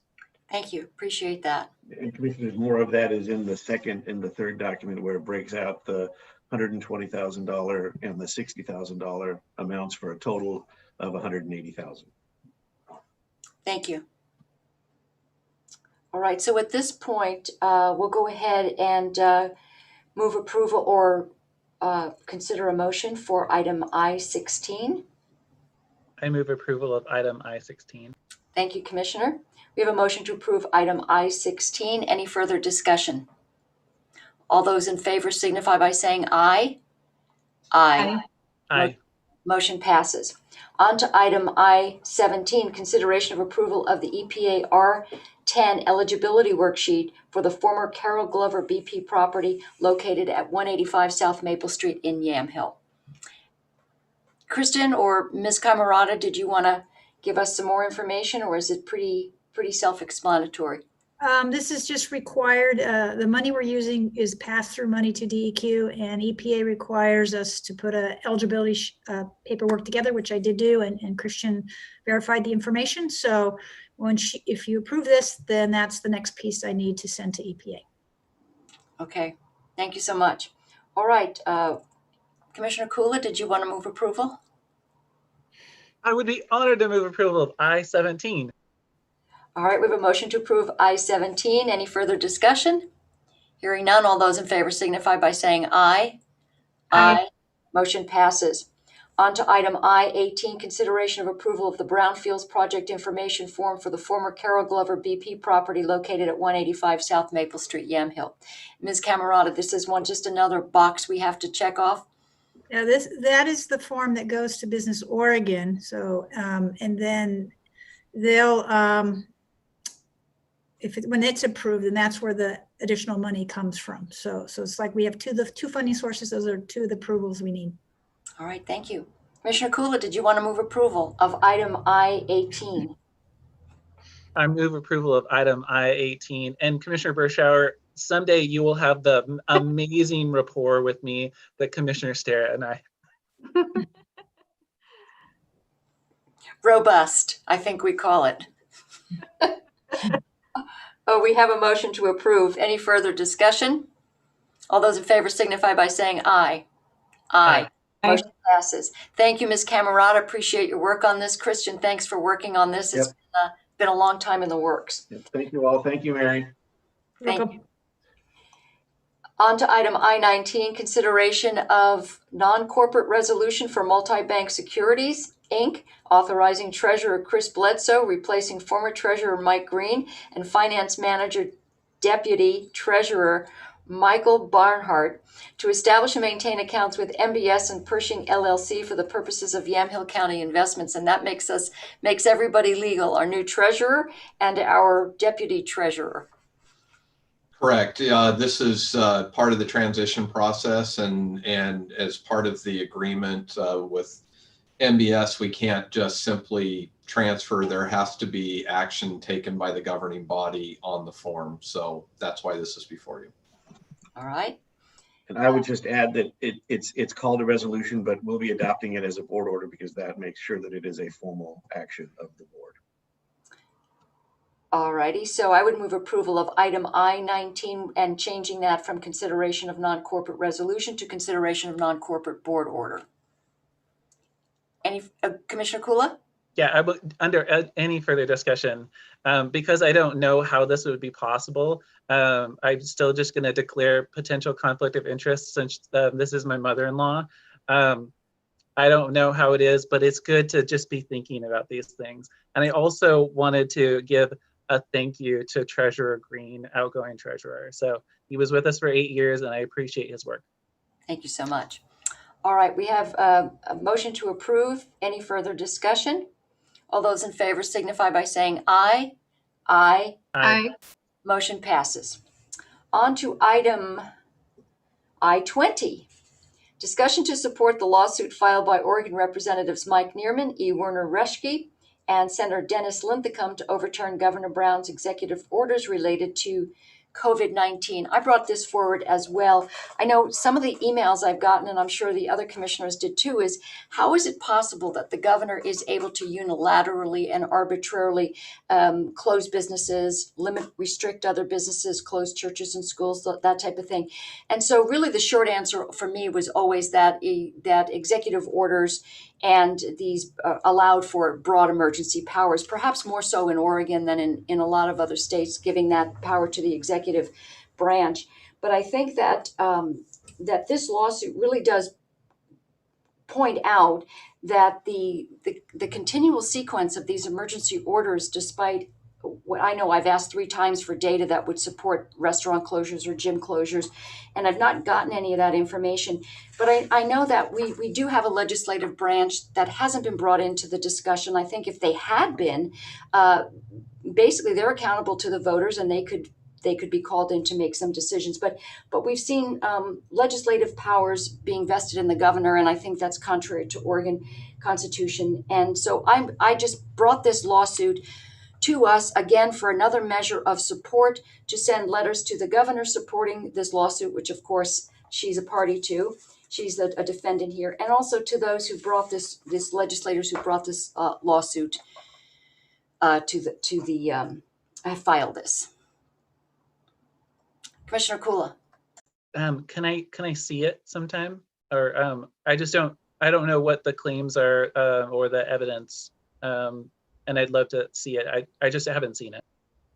I believe it's in the, It is not in the packet as I should say there's no documents in the packet as far as I understand. Chair, I think it was linked in an email. It was, just to clarify, it was something that wasn't in the packet. And I believe I'm going to look to Christian as well, because what was provided as an attachment was what was filed by the plaintiffs. And so it wasn't necessarily something specific for the board to act on. So I think there's some questions. I can forward it right now. I think I have it.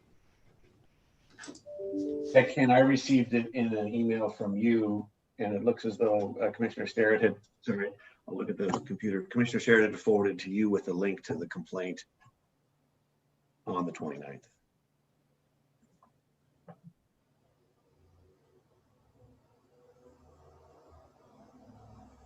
I saw, thank you, Commissioner Bershauer. I saw that there was a link to a newspaper article. And so I pulled that up. And I guess I could read it, but No, it would be good to have a document that we're like a legal document. yeah, no, understood. It's Carolina sent an email this morning at 9:45, and it's on that chain. I think it's on the chain of emails.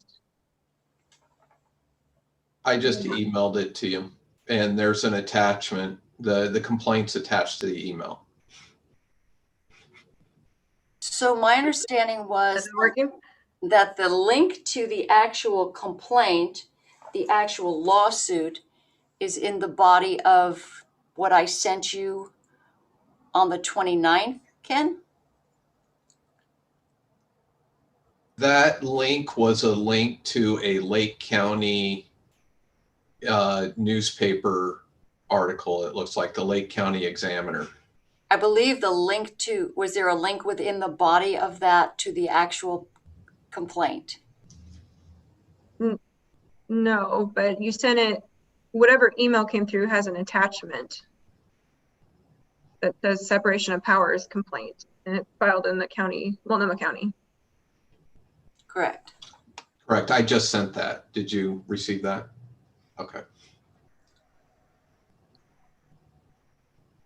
So to be clear, Commissioner Bershauer, do you have an email that has an attachment? Because none of them that I received have an attachment. But I do have the one that Ken just sent to me. I just want to make sure that I'm getting all of the information that everybody else is. Let me just verify here. Because I believe the original email was sent on the 29th, and Yeah, so the one that Ken just sent to the two of us has the attachment.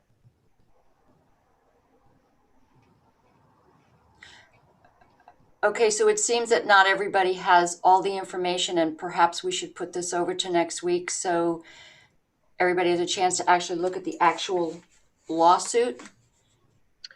I would just add to that there has, since the filing of the original complaint, there's been an amended complaint filed, and the plaintiffs filed a motion for summary judgment as well. The defendants have filed a cross motion for summary judgment and a motion to dismiss. And the summary judgment hearing is being held on the 21st. So there are some additional pieces of information out there. I'm certainly happy to link you to all or none of that additional information. But as Commissioner Starrett said, what you'll see in the original complaint is they're making various claims that the actions taken by the governor violate the Oregon Constitution. Not surprisingly, the response from the governor is that they feel that the legislature has given her the necessary authority, and therein lies the crux of the argument. So in terms of the additional actions that have been taken and the decisions that are anticipated or further action anticipated on the 21st. Mhm. How does that, I guess, would that materially change anything we do in terms of, basically this is again one of those, it's symbolic, it's a letter of support to the legislators who filed this complaint. Yeah, no, I don't think it would necessarily change the discussion of the board, but in terms of making sure that you all had as much information as you wanted or thought you needed in order to make a decision or have a discussion, just wanted to let you know that information's out there. And it's all publicly available on OGIN, but I'm not sure how much access each of you have. Todd and I and Noelle do, and we're happy to obtain those documents for you. Commissioner Kula, thank you, Christian. Yeah. I would love to see if you can get me, the most up to date, I would love to look at it. Thank you. And then is the request, Commissioner Stara or Chair, for a letter of support that we would like give to them, or is it like something to publish in the public record, or is it like a friend of the court document that would require Christian? No, it's not an amicus action at all. What this is, because it's so late in the process, is that we would a letter of support to the legislators who have filed this motion, and also a note to the governor's office that the board supports this action. So maybe at this point we can just get all of the latest up-to-date actions on this suit, and then perhaps regroup next week and have further discussion on whether or not we were interested in that. That would be great. I would appreciate that, because I do want to engage in this, but I want to make sure that I know what I'm looking at. Sure, thank you. Appreciate that, and thank you, Christian, for keeping up to date on that. I know you've been keeping me informed, but thank you. Sure, we'll go ahead and just compile the various pleadings and send each of you an email with those attachments. Excellent, thank you. Appreciate you're that. welcome.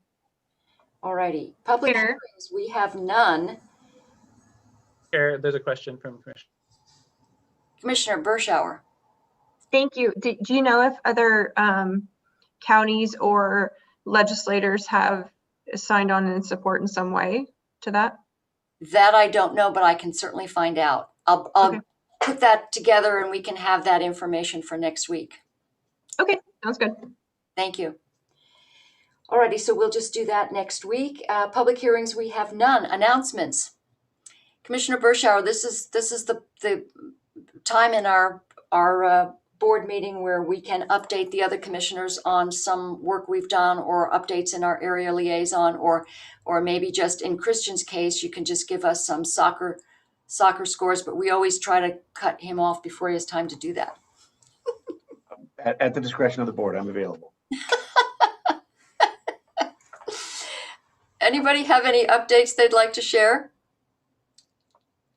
My mind is so full of getting through our first meeting of the year that I didn't even bring them up. But, I did note that Champion Team is looking at how they can help bridge the gap between the community health workers and the at YCCO and folks who have infections that they just can't get under control.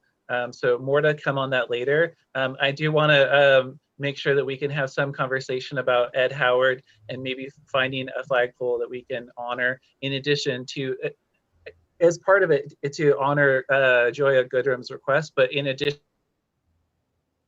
so that's it for me. And, go Blazers. Thank you. Commissioner Bershauer, anything? You don't have to. What's that? You don't have to. I don't really have anything at the moment, but excited. My first meeting is over. I made it. Yes, and it was a long one. Okay, well, if there's nothing else for the good of the order, we'll go ahead and adjourn today's meeting. Thank you all very much, and we'll see you back here next